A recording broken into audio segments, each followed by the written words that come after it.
शलाकाय ಓಂ ಅಜ್ಞಾನತಿಮಿರಂಧಸ್ಯ ಜ್ಞಾನಾಂಜನಶಲಾಕಯಾ ಚಕ್ಷುರುನ್ಮಿಲಿತಂ येन ತಸ್ಮೈ ಶ್ರೀ ಗುರುವೇ ನಮಃ. ನಮೋ ಓಂ ವಿಷ್ಣುಪಾದಾಯ ಕೃಷ್ಣಪ್ರಸ್ಥಾಯ ಭೂತಲೇ ಶ್ರೀಮತೆ ಭಕ್ತಿವೇದಾಂತ ಸ್ವಾಮಿನಿತಿ ನಾಮಿನೇ. ನಮಸ್ತೆ ಸರಸ್ವತಿ ದೇವೆ ಗೌರವಾಣಿ ಪ್ರಚಾರಿಣಿ ನಿರ್ವಿಶೇಷ ಶೂನ್ಯವಾದಿ ಪಾಶ್ಚಾತ್ಯದೇಶತಾರಿಣಿ.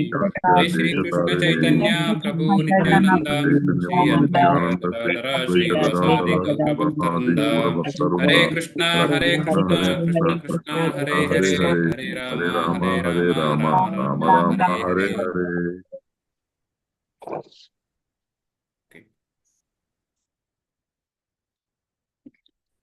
ಸೊ ಇವರು ನಮ್ಮ ಶೀಲ ಪ್ರಭುಪಾದ್, ಎ.ಸಿ. ಭಕ್ತಿವೇದಾಂತ ಸ್ವಾಮಿ ಶೀಲ ಪ್ರಭುಪಾದ್ ಇಸ್ಕಾನ್ ಸಂಸ್ಥೆಯ ಆಚಾರ್ಯರು.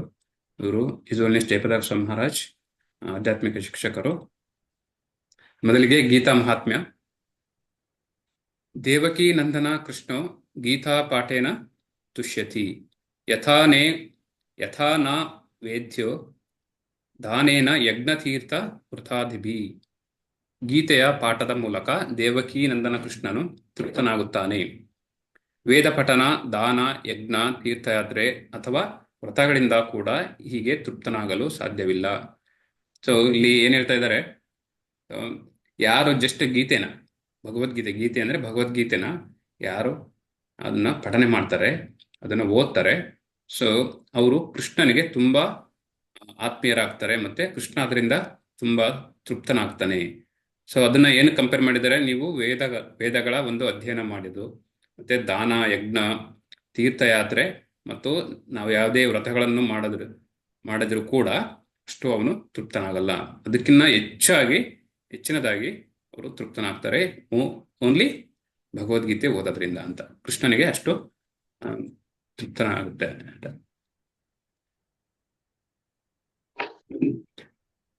ಸೊ ಇವಾಗ ಅಧ್ಯಾಯ 14 ಇವತ್ತಿನ ದಿನದ ನಾವು 14ಕ್ಕೆ ಹೋಗೋದಕ್ಕೂ ಮುಂಚೆನೆ ಸೊ 13ರಲ್ಲಿ ನಾವು ಏನೇನು ನೋಡಿದ್ವಿ ಅಂತ ಒಂದ್ಸರಿ ನೋಡ್ಬಿಡೋಣ. ಸೊ ಅಧ್ಯಾಯ 13ರಲ್ಲಿ ನಾವು ಏನ್ ನೋಡಿದ್ವಿ? ಸೊ ಯಾರಾದ್ರೂ ಪಾಯಿಂಟ್ಸ್ಗಳು ಹೇಳ್ತೀರಾ?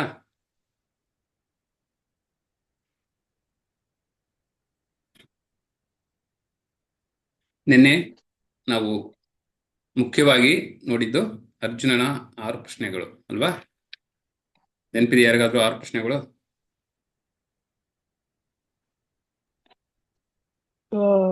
ಹರಿಕೃಷ್ಣ ಪ್ರಭು, ಪ್ರಕೃತಿ, ಅದರ ಮೆಟೀರಿಯಲ್ ವರ್ಲ್ಡ್ ಬಗ್ಗೆ ಹೇಳ್ತಾರೆ ಕೃಷ್ಣ. ಮತ್ತೆ ಪುರುಷ ಅಂದ್ರೆ ಏನು, ಕ್ಷೇತ್ರಜ್ಞ ಅಂದ್ರೆ ಯಾರು ಅಂತ ಅರ್ಜುನ ಕೇಳ್ತಾನೆ. ಮತ್ತೆ ಜ್ಞಾನದ ವಿಷಯದ ಬಗ್ಗೆನೂ ಕೇಳ್ತಾರೆ. ಸೊ ಈ 6 ವಿಷಯಗಳ ಬಗ್ಗೆ 6 ಪ್ರಶ್ನೆಗಳು ಕೇಳಿದ್ರು. ಯಾವುದು? ಕ್ಷೇತ್ರಜ್ಞ, ಪುರುಷ, ಪ್ರಕೃತಿ, ಮತ್ತೆ ಜ್ಞಾನ, ಜ್ಞೇಯಂ. ಸೊ ಆಮೇಲೆ 6 ಪ್ರಶ್ನೆಗಳನ್ನ ಕೇಳಿದ ನಂತರ ಕೊನೆಗೆ ಜ್ಞಾನಚಕ್ಷು ಯಾರು ಅಂತೇಳಿ ಕೂಡ ಅವರು ಹೇಳ್ತಾರೆ ಅಲ್ವಾ? ಸೊ ಇದು ಮುಖ್ಯವಾಗಿ ಅವ್ರು ಕೇಳ್ತಕ್ಕಂಥ ಒಂದು 6 ಪ್ರಶ್ನೆಗಳು. ಅದನಂತರ ನಾವು 24 ಘಟಕಾಂಶಗಳನ್ನು ನೋಡಿದ್ವಿ. ಈ ಪ್ರಕೃತಿ ಆಗಿರತಕ್ಕಂಥದ್ದು ಅದು 24 ಘಟಕಾಂಶಗಳನ್ನು ಕೂಡ ನೋಡಿದ್ವಿ. ಸೊ ಯಾರಾದ್ರೂ ಕ್ವಿಕ್ ಆಗಿ ಹೇಳ್ತೀರಾ ಯಾವ್ದು 24 ಘಟಕಾಂಶಗಳು?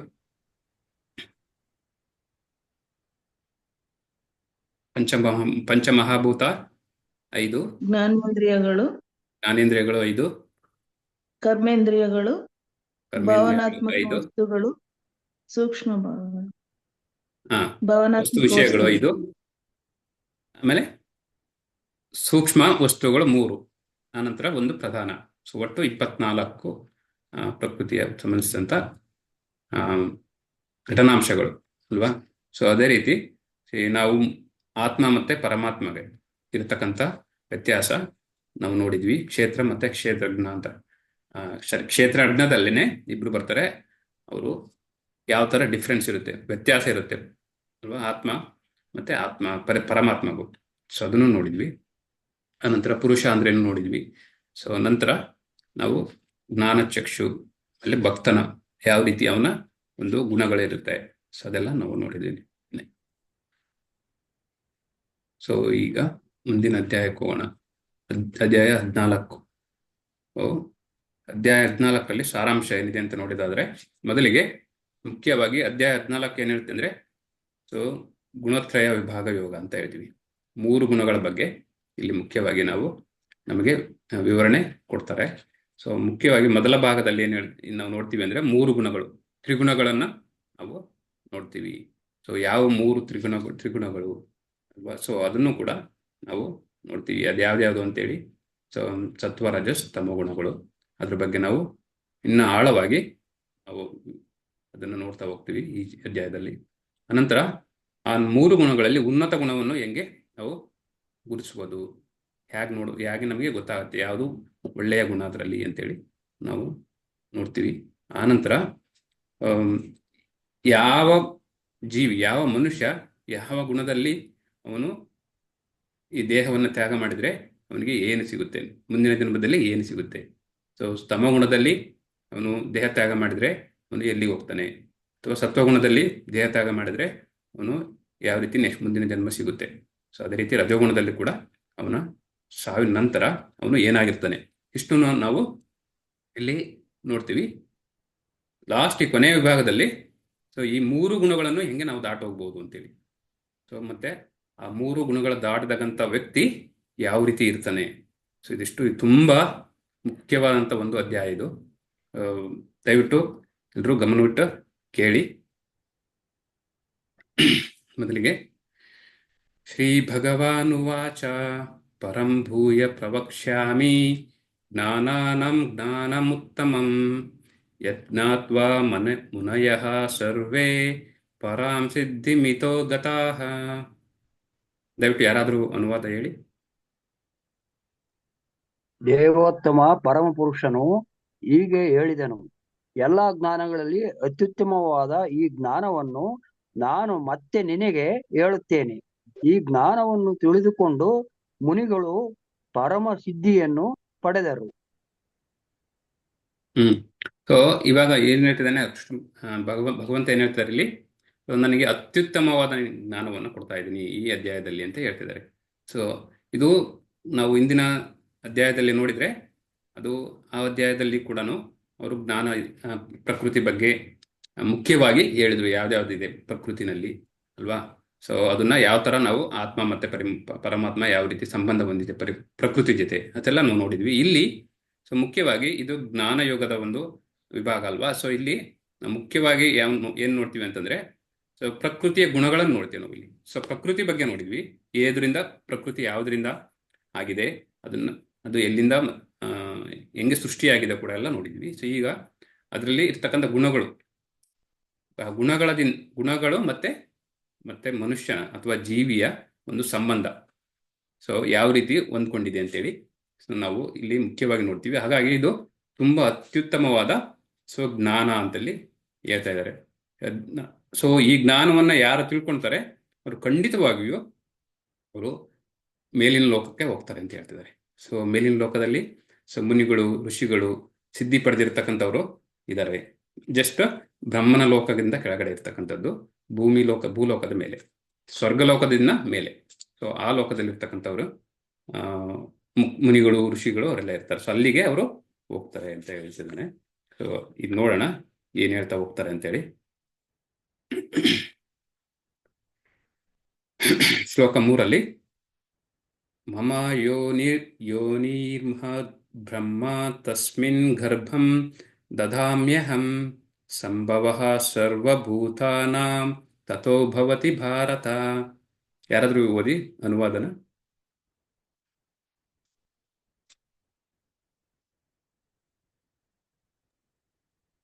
ಭರತವಂಶನಾದ ಅರ್ಜುನನೇ, ಒಟ್ಟು ಐಹಿಕ ವಸ್ತುವಿಗೆ ಬ್ರಹ್ಮನ್ ಎಂದು ಹೆಸರು. ಇದು ಜನನದ ಮೂಲ.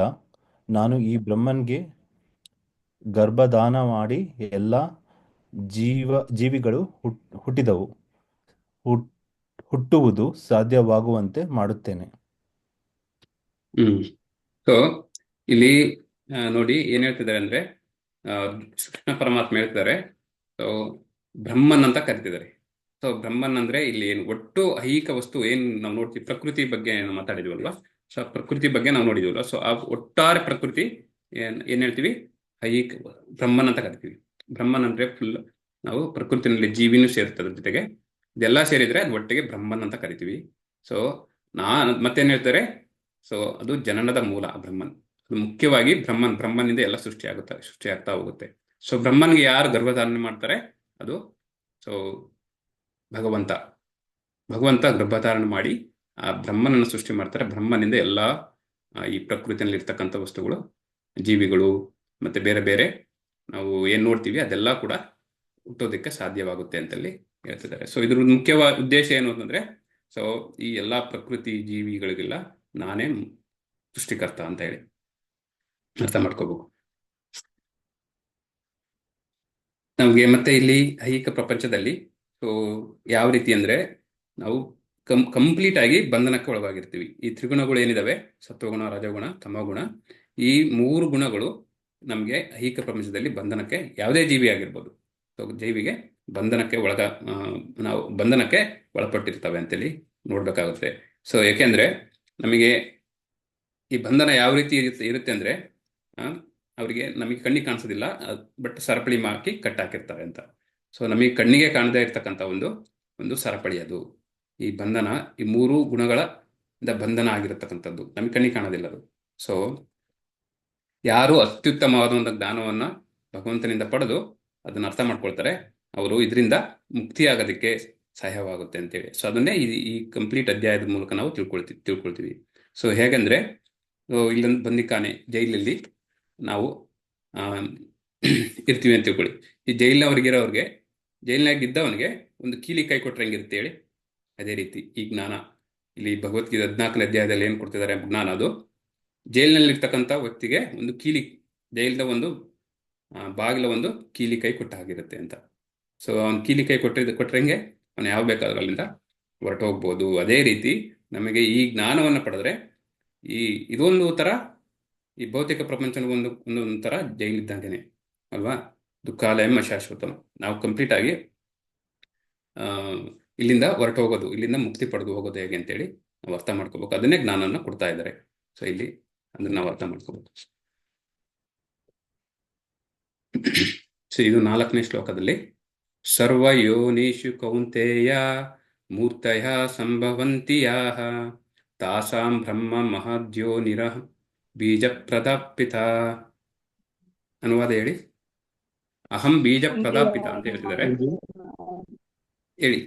ಕುಂತಿಯ ಮಗನಾದ ಅರ್ಜುನನೇ, ಜೀವಂತ ಪ್ರಾಣಿಗಳು ಎಲ್ಲ ವರ್ಗಗಳು ಇರುವುದು ಸಾಧ್ಯವಾಗುವುದು ಐಹಿಕ ಪ್ರಕೃತಿಯಲ್ಲಿ ಹುಟ್ಟುವುದರಿಂದ ನಾನೇ ಬೀಜವನ್ನು ನೀಡುವ ತಂದೆ, ಇದನ್ನು ತಿಳಿಯಬೇಕು.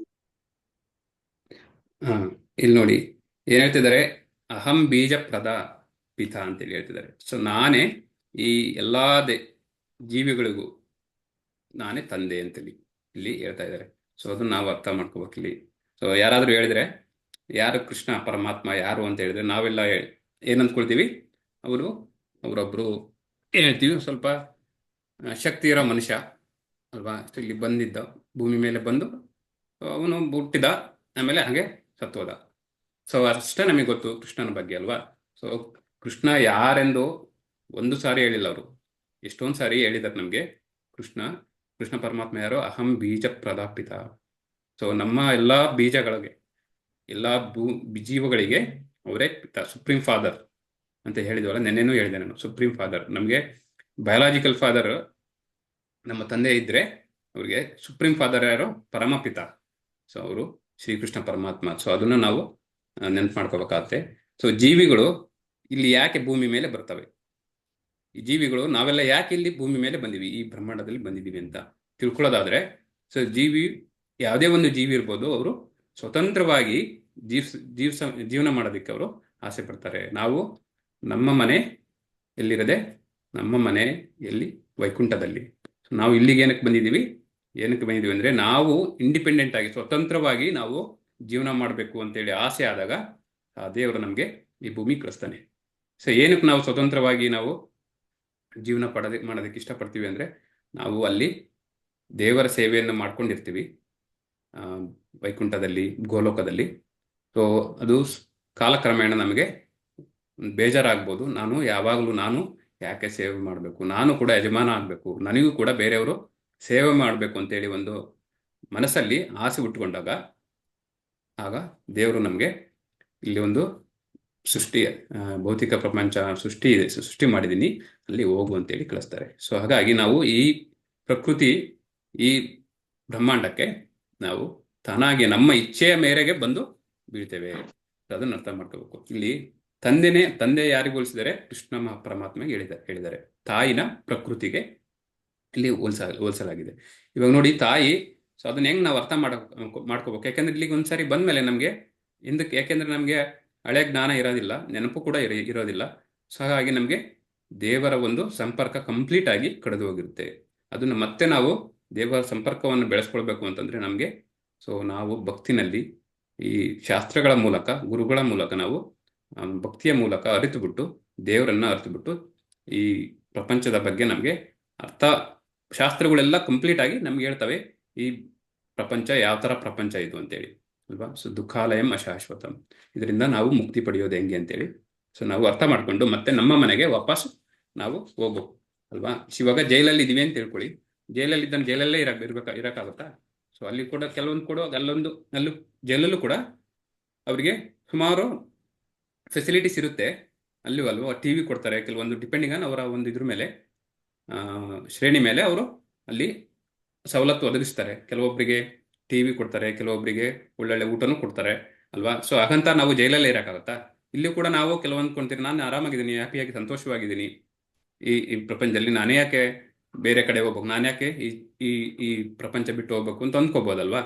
ಬಟ್ ಆ ಜೈಲಲ್ಲಿ ಕೂಡ ಎಲ್ಲಾ ಫೆಸಿಲಿಟೀಸು ಕೊಡ್ತಾರೆ, ಎಲ್ಲದನ್ನು ಕೊಡ್ತಾರೆ, ಊಟಕ್ಕೆ ಕೊಡ್ತಾರೆ, ಟಿವಿನೂ ಸಿಗುತ್ತೆ, ನಿಮ್ಗೆ ನ್ಯೂಸು ನೋಡ್ಬೋದು, ಎಲ್ಲಾನು ನೋಡ್ಬೋದು, ಮಲ್ಗೋದಿಕ್ಕೂ ಕೂಡ ಒಳ್ಳೆ ಹಾಸಿಗೆ ಸಿಗುತ್ತೆ, ಎಲ್ಲದೂ ಸಿಗುತ್ತೆ, ಬುಕ್ಸ್ ಓದೋದಕ್ಕೆ ಎಲ್ಲ ಸಿಗುತ್ತೆ. ಬಟ್ ಆದ್ರೆ ಅಲ್ಲಿರಕ್ಕಾಗತ್ತಾ? ಆಗೋದಿಲ್ಲ ಬಹಳ ದಿನ. ಸೊ ಹಾಗಾಗಿ ಇದು ಒಂದು ಬಂದಿಖಾನೆ ತರ ತಿಳ್ಕೊಂಡು ಇಲ್ಲಿಂದ ನಾವು ಮುಕ್ತಿ ಪಡೆಯೋದಕ್ಕೆ ನಾವು ಆದಷ್ಟು ನಾವು ಪ್ರಯತ್ನವನ್ನ ಮಾಡಬೇಕು. ಅದು ನಮಗೆ ಅರ್ಥ ಆಗ್ಬೇಕು ಅಂದ್ರೆ ನಾವು ಶಾಸ್ತ್ರಗಳನ್ನ ಓದಬೇಕು. ಆದ್ರೆ ಇಲ್ಲಿ ನಾವು ಕೆಲಸ ಮಾಡಿಕೊಂಡು ತುಂಬಾ ಶ್ರಮ ಪಟ್ಟು ನಾವು ಕೆಲಸ ಮಾಡ್ತೀವಿ. ಬಟ್ ಆದ್ರೆ ಆಧ್ಯಾತ್ಮಿಕ ಲೋಕಕ್ಕೆ ಹೋದ್ರೆ ಅಲ್ಲಿ ಯಾವುದೇ ರೀತಿಯಾದಂಥ ನಾವು ಕೆಲಸ ಮಾಡಬೇಕಾಗಿಲ್ಲ. ಬರೀ ನಾವು ದೇವರ ಜೊತೆಯಲ್ಲಿ ದೇವರ ಸೇವೆ ಮಾಡಿಕೊಂಡು ಇರಬೇಕಾಗುತ್ತೆ. ಸೊ ಯಾಕೆಂದ್ರೆ ಅಲ್ಲಿ ಯಾವುದಕ್ಕೆ ನಮಗೆ ಊಟಕ್ಕಾಗ್ಲಿ ಮತ್ತೆ ಬೇರೆ ಯಾವುದಕ್ಕೂ ತೊಂದರೆ ಇಲ್ಲ ಅಲ್ಲಿ ವೈಕುಂಠದಲ್ಲಿ ಅಲ್ವಾ. ಸೊ ಹಾಗಾಗಿ ನಾವು ಯಾವುದೇ ರೀತಿಯಂತ ಕೆಲಸ ಮಾಡಬೇಕಾಗಿಲ್ಲ, ಮತ್ತೆ ನಮ್ಗೆ ಯಾವುದೇ ರೀತಿಯಂತ ತೊಂದರೆಗಳು ಇಲ್ಲ. ತಾಪತ್ರಯಗಳು ಅಂತ ಹೇಳ್ತಲ್ಲ, ಸೊ 3 ತಾಪತ್ರಯಗಳು, ಸೊ ಜನ್ಮ, ಮೃತ್ಯು, ಜರ, ವ್ಯಾಧಿ ಯಾವುದು ಕೂಡ ಇಲ್ಲ. ಸೊ ಹಾಗಾಗಿ ನಾವು ಇಲ್ಲೇನಕ್ಕೆ ದುಡಿತೀವಿ, ನಾವು ಕೆಲಸಕ್ಕೆ ಏನಕ್ಕೆ ಹೋಗ್ತೀವಿ ಅಂದ್ರೆ ನಮ್ಮ ಒಂದು ಕಾಯಿಲೆಗೆ ಏನಾದರೂ ಹುಷಾರಿಲ್ದಂಗೆ ಆದ್ರೆ ಅವರಿಗೆ ದುಡ್ಡು ಬೇಕಲ್ವಾ ಹಾಸ್ಪಿಟ್ಲಿಗೆ ಹೋಗೋಕೆ. ಸೊ ಹಾಗಾಗಿ ನಾವು ದುಡ್ಡು ಸಂಪಾದನೆ ಮಾಡಬೇಕು, ನಮ್ಮ ಆರೋಗ್ಯ ನೋಡ್ಕೋಬೇಕು ಇಲ್ಲಿ, ಆನಂತರ ಮಕ್ಕಳು, ಫ್ಯಾಮಿಲಿ, ಕುಟುಂಬ ಎಲ್ಲಾನು ನೋಡ್ಕೋಬೇಕಾಗುತ್ತೆ. ಆನಂತರ ಊಟ, ಆಹಾರಕ್ಕೆ ದುಡ್ಡು ಬೇಕು, ಮುಖ್ಯವಾಗಿ ಇದೆ ನಮಗೆ ಬೇಸಿಕ್ ಅಲ್ವಾ. ಸೊ ಇದಕ್ಕೋಸ್ಕರ ನಾವು ಕೆಲ್ಸಕ್ಕೆ ಹೋಗ್ಬೇಕು. ಆ ಕೆಲಸ ಅಲ್ಲಿ ಈ 3 ಇಲ್ವೇ ಇಲ್ಲ, ಕಾಯಿಲೆ ಬರೋದಿಲ್ಲ. ಸೊ ಮತ್ತೆ ಊಟದ್ದು ಹೆಂಗೆ ಅಂದ್ರೆ ಅಲ್ಲಿ ಕಲ್ಪವೃಕ್ಷ ಸೊ ಇದೆ, ನಿಮಗೆ ಏನ್ ಬೇಕೋ ಅದು ಸಿಗುತ್ತೆ, ಯಾವುದೇ ಒಂದು ರೀತಿಯಂತ ಕೆಲಸ ಮಾಡ್ಬೇಕಾಗಿಲ್ಲ ಅಲ್ಲಿ. ನಮ್ಮ ಸೇವೆ ಜಸ್ಟ್ ಒಂದು ದೇವರ ಒಂದು ಸೇವೆ, ದೇವರ ಜೊತೆಗೆ ನಾವು ಆಟಗಳನ್ನ ಆಡ್ಕೊಂಡು ಸೇವೆಯನ್ನ ಮಾಡ್ಕೊಂಡು ಇರ್ಬೇಕಾಗುತ್ತೆ ಅಲ್ಲಿ. ಹೌದು.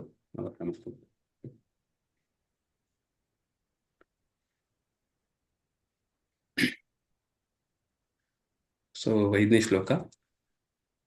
ಸತ್ವಂ ರಜಸ್ತಂ ಇತಿ ಗುಣ ಪ್ರಕೃತಿ ಸಂಭವಾಃ ನಿಬಧ್ನಂತಿ ಮಹಾಬಾಹೋ ದೇಹೇ ದೇಹಿನಂ ಅವ್ಯಯಂ.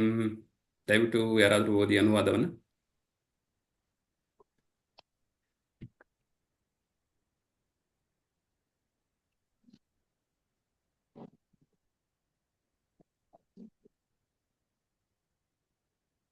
ಐಹಿಕ ಪ್ರಕೃತಿಯಲ್ಲಿ 3 ಗುಣಗಳಿವೆ: ಸತ್ವ, ರಜಸ್ಸು ಮತ್ತು ತಮಸ್ಸು. ಮಹಾಬಾಹುವಾದ ಅರ್ಜುನನೇ, ನಿತ್ಯನಾದ ಜೀವಿಯು ಪ್ರಕೃತಿಯೊಡನೆ ಸಂಪರ್ಕ ಪಡೆದಾಗ ಅವನು ಈ ಗುಣಗಳ ಬಂಧನಕ್ಕೆ ಸಿಕ್ಕಿಕೊಳ್ಳುತ್ತಾನೆ. ಹೌದು. ಸೊ ಇಲ್ಲಿ ನೋಡಿ, ಈ 3 ಗುಣಗಳು ಸತ್ವ, ರಜಸ್ ಮತ್ತೆ ತಮೋಗುಣ, ಈ ಗುಣಗಳು ಏನಿದಾವೆ ಇವು ಕಂಪ್ಲೀಟ್ ಆಗಿ ಜೀವಿಯನ್ನ ಬಂಧನಕ್ಕೆ ಒಳಪಡಿಸ್ತವೆ. ಈ 3 ಗುಣಗಳು ನಮ್ಮ ಇದರಿಂದ ನಮ್ಮಲ್ಲಿ ಏನು ಕೆಲಸ ಮಾಡ್ತೀವಿ, ಒಳ್ಳೆಯದು ಕೆಟ್ಟದ್ದು, ಯಾವ್ದು ಏನು ಮಾಡ್ತೀವಿ ಅದು ಈ 3 ಗುಣಗಳ ನಡುವೆ ನಾವು ಮಾಡ್ತೀವಿ. ಸೊ ಅದನ್ನ ನಾವು ಅರ್ಥ ಮಾಡ್ಕೋಬೇಕು ಇಲ್ಲಿ. ಸೊ ಇಲ್ಲಿ ಏನೆಂದ್ರೆ ಮಾಯಾ, ಆದರೆ ವೈಕುಂಠದಲ್ಲಿರ್ತಕ್ಕಂಥದ್ದು ಯಾವುದೇ ರೀತಿಯಾದಂಥ ಮಾಯ ಇಲ್ಲ, ಅದು ಕಂಪ್ಲೀಟ್ ಆಧ್ಯಾತ್ಮಿಕವಾಗಿರುತ್ತೆ. ಸೊ ಆಧ್ಯಾತ್ಮಿಕ ಲೋಕದಲ್ಲಿ. ಆದರೆ ಭೌತಿಕ ಲೋಕದಲ್ಲಿ ಹೇಗೆ ಅಂತಂದ್ರೆ ಇದು ಕಂಪ್ಲೀಟ್ ಆಗಿ ಮಾಯ. ಈ ಮೂರು ಪ್ರಕೃತಿಗಳು ಮಾಯೆಯಿಂದ ಒಳಪಟ್ಟಿರ್ತವೆ. ಈ ಮಾಯನು ಕೂಡ ದೇವರ ಒಂದು ಶಕ್ತಿ. ಯಾವ ರೀತಿ ಆಧ್ಯಾತ್ಮಿಕ ಲೋಕದಲ್ಲಿ ಸೊ ಅದು ಅಂತರಂಗ ಶಕ್ತಿ ಇದೆ ಅವ್ರದ್ದು, ಅದೇ ರೀತಿ ಮಾಯಾ ಅನ್ನೋದು ಕೂಡ ಅವರ ಬಹಿರಂಗ ಶಕ್ತಿ. ಇದು ಓನ್ಲಿ ಭೌತಿಕ ಲೋಕಕ್ಕೆ ಮಾತ್ರ ಸೀಮಿತವಾಗಿರುತ್ತೆ ಈ ಮಾಯಾ ಅನ್ನೋದು. ಸೊ ಈ ಮಾಯಾ ಅನ್ನೋದು ಯಾವ ರೀತಿ ಎಷ್ಟು ಕ್ಲಿಷ್ಟ ಅಂತಂದ್ರೆ ಅವರು ಇಂದಿನ ಅಧ್ಯಾಯದಲ್ಲಿ ಅವರು ಕೂಡ ಹೇಳಿದ್ದಾರೆ, ದೈವೀಹೀಶ ಗುಣಮಯಿ ಮಮ ಮಾಯ ದುರತ್ಯಯ ಮಾಂ ಏವಾಂ ತರಂತ್ ಪ್ರಪದ್ಯಂತೆ ಮಾಯಾಂ ಏತಾಂ ತರಂತಿತೆ. ಅಂದ್ರೆ ಸೊ ದೈವಿಹೇಷ ಗುಣಮಯಿ, ಈ ಮಾಯ ಅನ್ನೋದು ಅದು ನನ್ನ ಒಂದು ಶಕ್ತಿ. ಮಮ ಮಾಯ ದುರತ್ಯಯ ಅಂದ್ರೆ ಅದನ್ನ ಪಾಸ್ ಮಾಡಿ ಹೋಗೋದು ಬಹಳ ಕಷ್ಟ. ಅದರಿಂದ ನಾವು ಈ ಮಾಯದ ಒಳಗಡೆ ಸಿಗಾಕೊಂಡು ಅದರಿಂದ ಹೊರಗೆ ಬರೋದು ಎಷ್ಟು ಕಷ್ಟ ಅಂದ್ರೆ ತುಂಬಾ ಕಷ್ಟ ಅಂತ ಹೇಳ್ತಿದ್ದಾರೆ ಅವರು. ಸೊ ಯಾಕೆಂದ್ರೆ ಅವರ ಶಕ್ತಿ ಅಷ್ಟು, ಅವ್ರದ್ದು ಅಂತರಂಗ ಶಕ್ತಿ ಆಗಿರ್ಬೋದು, ಬಹಿರಂಗ ಶಕ್ತಿ ಆಗಿರ್ಬೋದು, ತುಂಬಾ ಸ್ಟ್ರಾಂಗ್ ಇರುತ್ತೆ. ಅದರಿಂದ ಹೊರಗೆ ಬರೋದು ತುಂಬಾ ಕಷ್ಟ ಅಂತಲೇ ಹೇಳಿದ್ದಾರೆ. ಸೊ ಇಲ್ಲಿ ನಾವು ಈ 3 ಗುಣಗಳು ಏನಿದಾವೆ ಐಹಿಕ ಪ್ರಕೃತಿನಲ್ಲಿ, ಸತ್ವ ರಜೋ ತಮ ಗುಣ, ಈ 3 ಗುಣಗಳು ಯಾವ ತರ ಅಂದ್ರೆ ಸೊ ಈ 3 ಗುಣಗಳಿದ್ರೂ ಕೂಡ ಇವಾಗ 3 ಗುಣಗಳನ್ನು ಈ ಪ್ರಕೃತಿ, ಈ ಭೌತಿಕ ಪ್ರಪಂಚಕ್ಕೆ ಸೀಮಿತವಾಗಿರ್ತಕ್ಕಂಥವು. ಈಗ ಜೈಲಲ್ಲಿ ಹೆಂಗೆ ಸೆಕ್ಷನ್ ಇರುತ್ತಲ್ಲ, A class, B class, C class, VIP ಗಳಿಗೆಲ್ಲ ಎ ಕ್ಲಾಸು, ಸೊ VIP ಗಳಿಗೆ ಇನ್ನು ಮೇಲಿನ ಕ್ಲಾಸ್, ಆ ಥರ ಬೇರೆ ಬೇರೆ ಕ್ಲಾಸ್ಗಳು, ವಿಭಾಗಗಳು ಇರ್ತಾವಲ್ಲ ಜೈಲಲ್ಲಿ. ಅದೇ ಥರ ಈ 3 ಗುಣಗಳಲ್ಲಿದ್ರೂ ಕೂಡ ನಾವು ಸೊ ಒಂದೊಂದು ಅಂದ್ರೆ ಸಿ ಕ್ಲಾಸ್ಗಿನ್ನ ಬೆಟರು ಬಿ ಕ್ಲಾಸು, ಬಿ ಕ್ಲಾಸ್ಗಿನ್ನ ಬೆಟರು ಸಿ ಕ್ಲಾಸ್ ಅಂತ.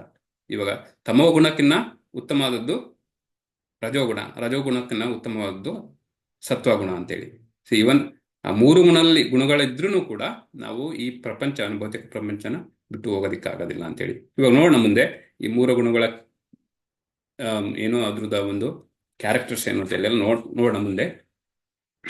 ಯಾರು ಈ ಜ್ಞಾನವಂತರು ಇರ್ತಾರೆ, ಸೊ ಇದು ಅಧ್ಯಾಯ 5 ಅಲ್ವಾ, ಸರಿ 5ನೇ ಶ್ಲೋಕ ಅಲ್ವಾ. ಈ ಒಂದೊಂದಾಗಿ ನಾವು ಸತ್ವಗುಣ ಅಂದ್ರೇನು, ರಜೋಗುಣ ಅಂದ್ರೇನು, ತಮೋಗುಣ ಅಂದ್ರೇನು ಅಂತೇಳಿ ಸೊ ನಾವು ನೋಡ್ತಾ ಹೋಗೋಣ.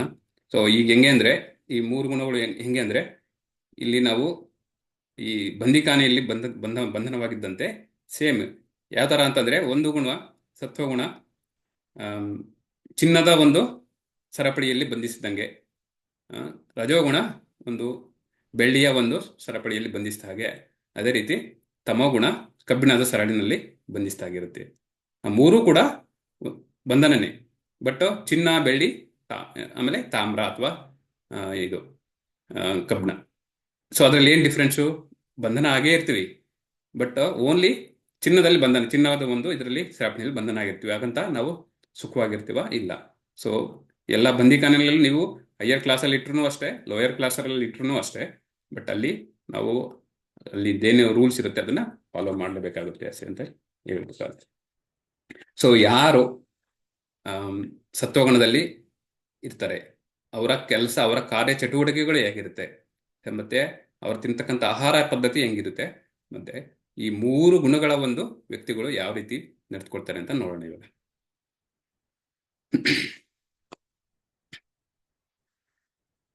ತತ್ರ ಸತ್ವಂ ನಿರ್ಮಲಾತ್ವಾತ್, ತತ್ರ ಸತ್ವಂ ನಿರ್ಮಲಾತ್ವಾತ್ ಪ್ರಕಾಶಕ ಮಾನಂ ಯಾಂ ಸುಖ ಸಂಘೇನ ಬಧ್ನಾತಿ ಜ್ಞಾನ ಸಂಘೇನ ಚಾನಘ. ಅನುವಾದ ಹೇಳಿ.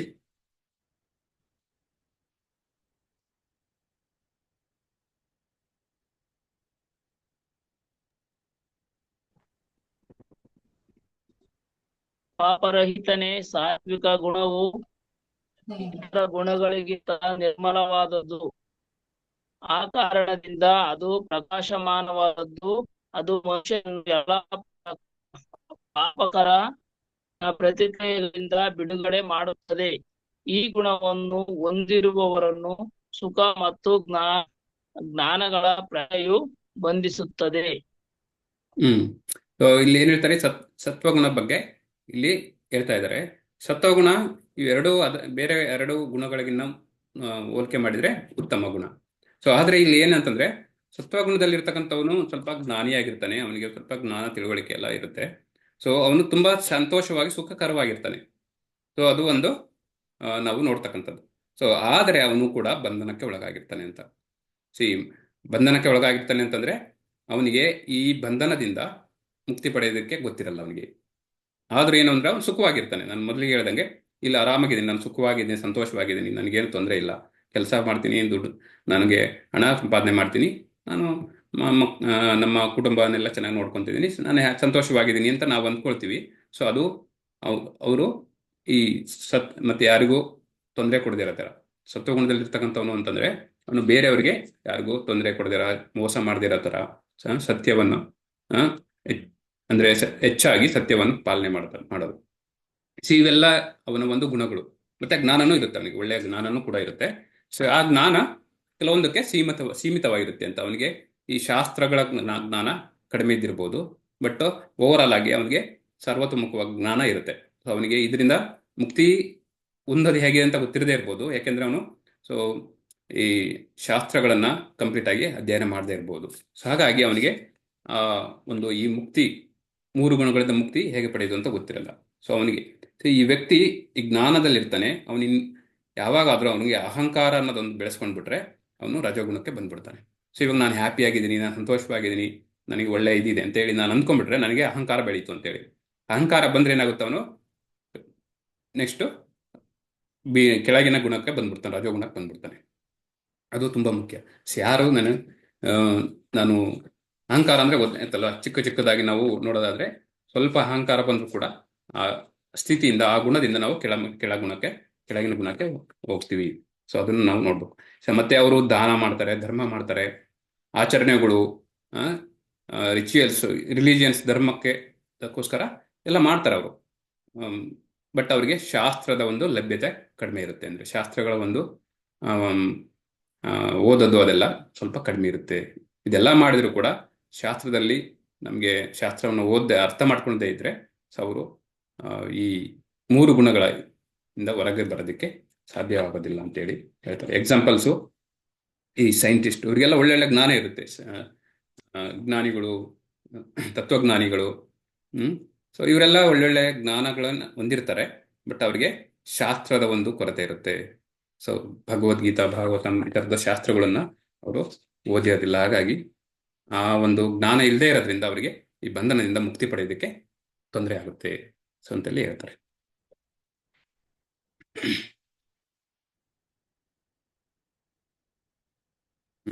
ಸೊ ಈ ಶ್ಲೋಕ ಏನ್ ಹೇಳುತ್ತೆ, ರಜೋಗುಣಗಳ ಬಗ್ಗೆ ಹೇಳುತ್ತೆ.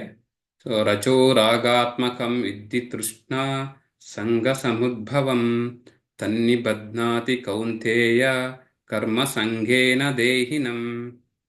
ಅನುವಾದ ಓದಿ.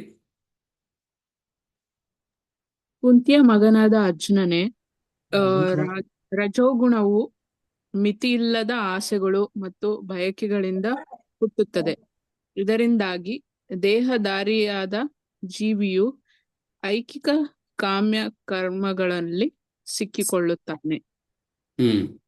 ಸೊ ಈ ರಜಗುಣ ಅಂದ್ರೆ ಸತ್ವಗುಣದಿಂದ ಕೆಳಗಡೆ ಇರ್ತಕ್ಕಂಥದ್ದು, ಇದು ಮಧ್ಯದಲ್ಲಿ ಬರ್ತಕ್ಕಂಥ ಒಂದು ಗುಣ.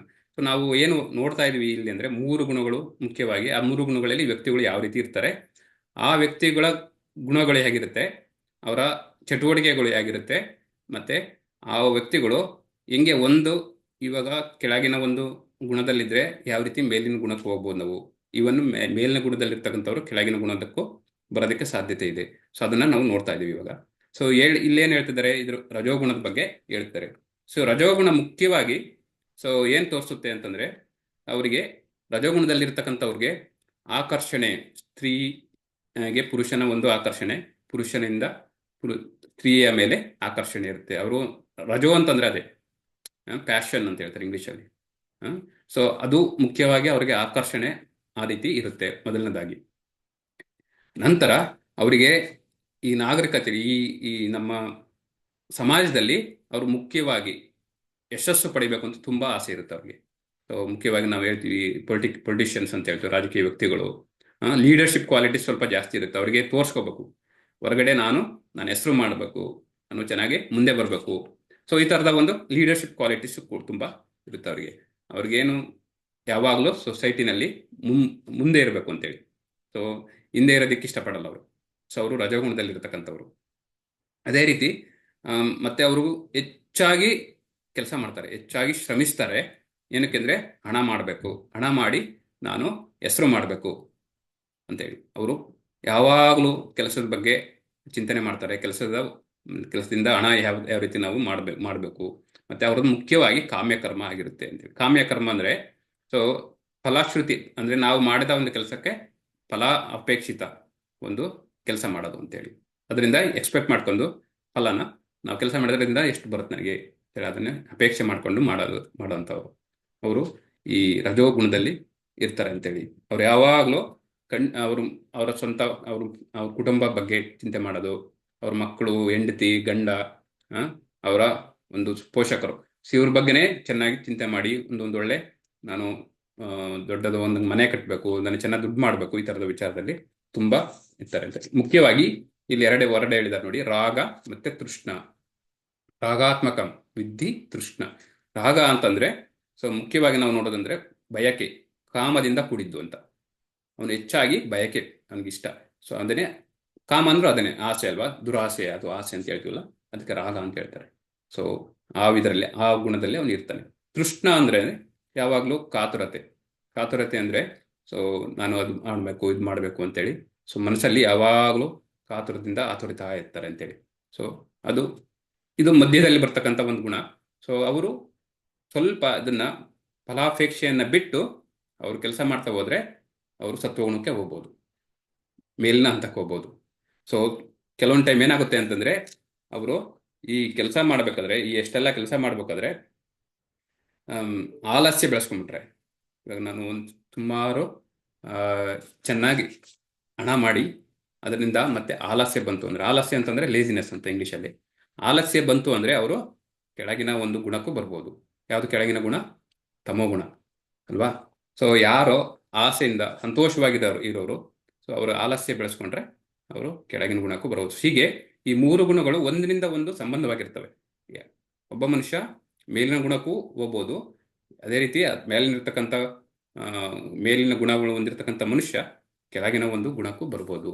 ಸೊ ಯಾವಾಗ ಆಲಸ್ಯದಿಂದ ಅವರು ಸಂತೋಷವಾಗಿರೋ ಆಲಸ್ಯದಿಂದ ಹೋದ್ರೆ ಅವರು ಕಂಪ್ಲೀಟ್ ಕೆಳಗಡೆ ಬಿದ್ದೋಗ್ತಾರೆ ಅಂತೇಳಿ. ಮತ್ತೆ ಇವರು ಈ ರಜೋಗುಣದಲ್ಲಿರ್ತಕ್ಕಂಥವ್ರು ಇಂದ್ರಿಯ ತೃಪ್ತಿಗೋಸ್ಕರ ಕೆಲಸ ಮಾಡೋದು. ಇಂದ್ರಿಯ ತೃಪ್ತಿ, ನಾವು ಯಾರಿಗೆ ದೇವರಿಗೆ ಏನೂ ಒಂದು ಅರ್ಪಣೆ ಮಾಡದೆ ಅವರ ಇಂದ್ರಿಯ ತೃಪ್ತಿಗೋಸ್ಕರನೇ ಕೆಲಸ ಮಾಡೋದು. ಬೇರೆಯವ್ರಿಗೆ ಕೆಲಸ ಅಲ್ಲ, ಅವರ ಒಂದು ಮನಸ್ಸಿಗೆ ಏನು ತೃಪ್ತಿ ಕೊಡುತ್ತೆ ಅದನ್ನ ಅಷ್ಟೇ ಕೆಲಸ ಮಾಡ್ತಾರೆ ಅಂತೇಳಿ ನಾವು ನೋಡ್ಬೋದು. ಸೊ ಈ ರಜೋಗುಣದಿಂದ ಕೆಲವೊಂದು ನಾವು ನೋಡಕ್ಕೆ ಸಿಗುತ್ತೆ. ಭೌತಿಕ ಅನುಭವ ಮತ್ತು ಇಂದ್ರಿಯ ತೃಪ್ತಿಗಾಗಿ ಹವಣಿಸೋದು ಇರ್ಬೋದು. ಮತ್ತೆ ನಾನು ಹೇಳ್ದಂಗೆ ರಾಷ್ಟ್ರದಲ್ಲಿ ಒಂದು ಗೌರವ ಪಡೆಯೋದಕ್ಕೆ ಅವರು ಏನು ಕೆಲಸ ಮಾಡ್ತಾರೆ ಅದು ಕೂಡ. ಆಮೇಲೆ ಇವನ್ ಗೃಹಸ್ಥಾಶ್ರಮದಲ್ಲಿ ಕೂಡ ಸುಖಕರವಾದ ಕುಟುಂಬವನ್ನು ಅವರು ಬಯಸೋದು. ಸೊ ಈ ಥರದ ಇಂದ್ರಿಯ ತೃಪ್ತಿ ಆಗಿರ್ಬೋದು ಇಷ್ಟು. ಮತ್ತೆ ಕರ್ಮಫಲ ಮೈನ್ ಮುಖ್ಯವಾಗಿ ಅವರಿಗೆ ಬೇಕಾಗಿರೋದು. ಸೊ ಇದು ಕೊನೆಯದು ಒಂದು ತಮೋಗುಣದ ಬಗ್ಗೆ ಇಲ್ಲಿ ಹೇಳಿದರೆ, ತಮಸ್ತ್ವಜ್ಞಾನಜಂ ವಿದ್ಧಿ ಮೋಹನಂ ಸರ್ವದೇಹಿನಾಂ ಪ್ರಮಾದಾಲಸ್ಯ ನಿದ್ರಾ ವಿಸ್ಥನ್ನಿಬಧ್ನಾತಿ ಭಾರತ. ಅನುವಾದ ಹೇಳಿ.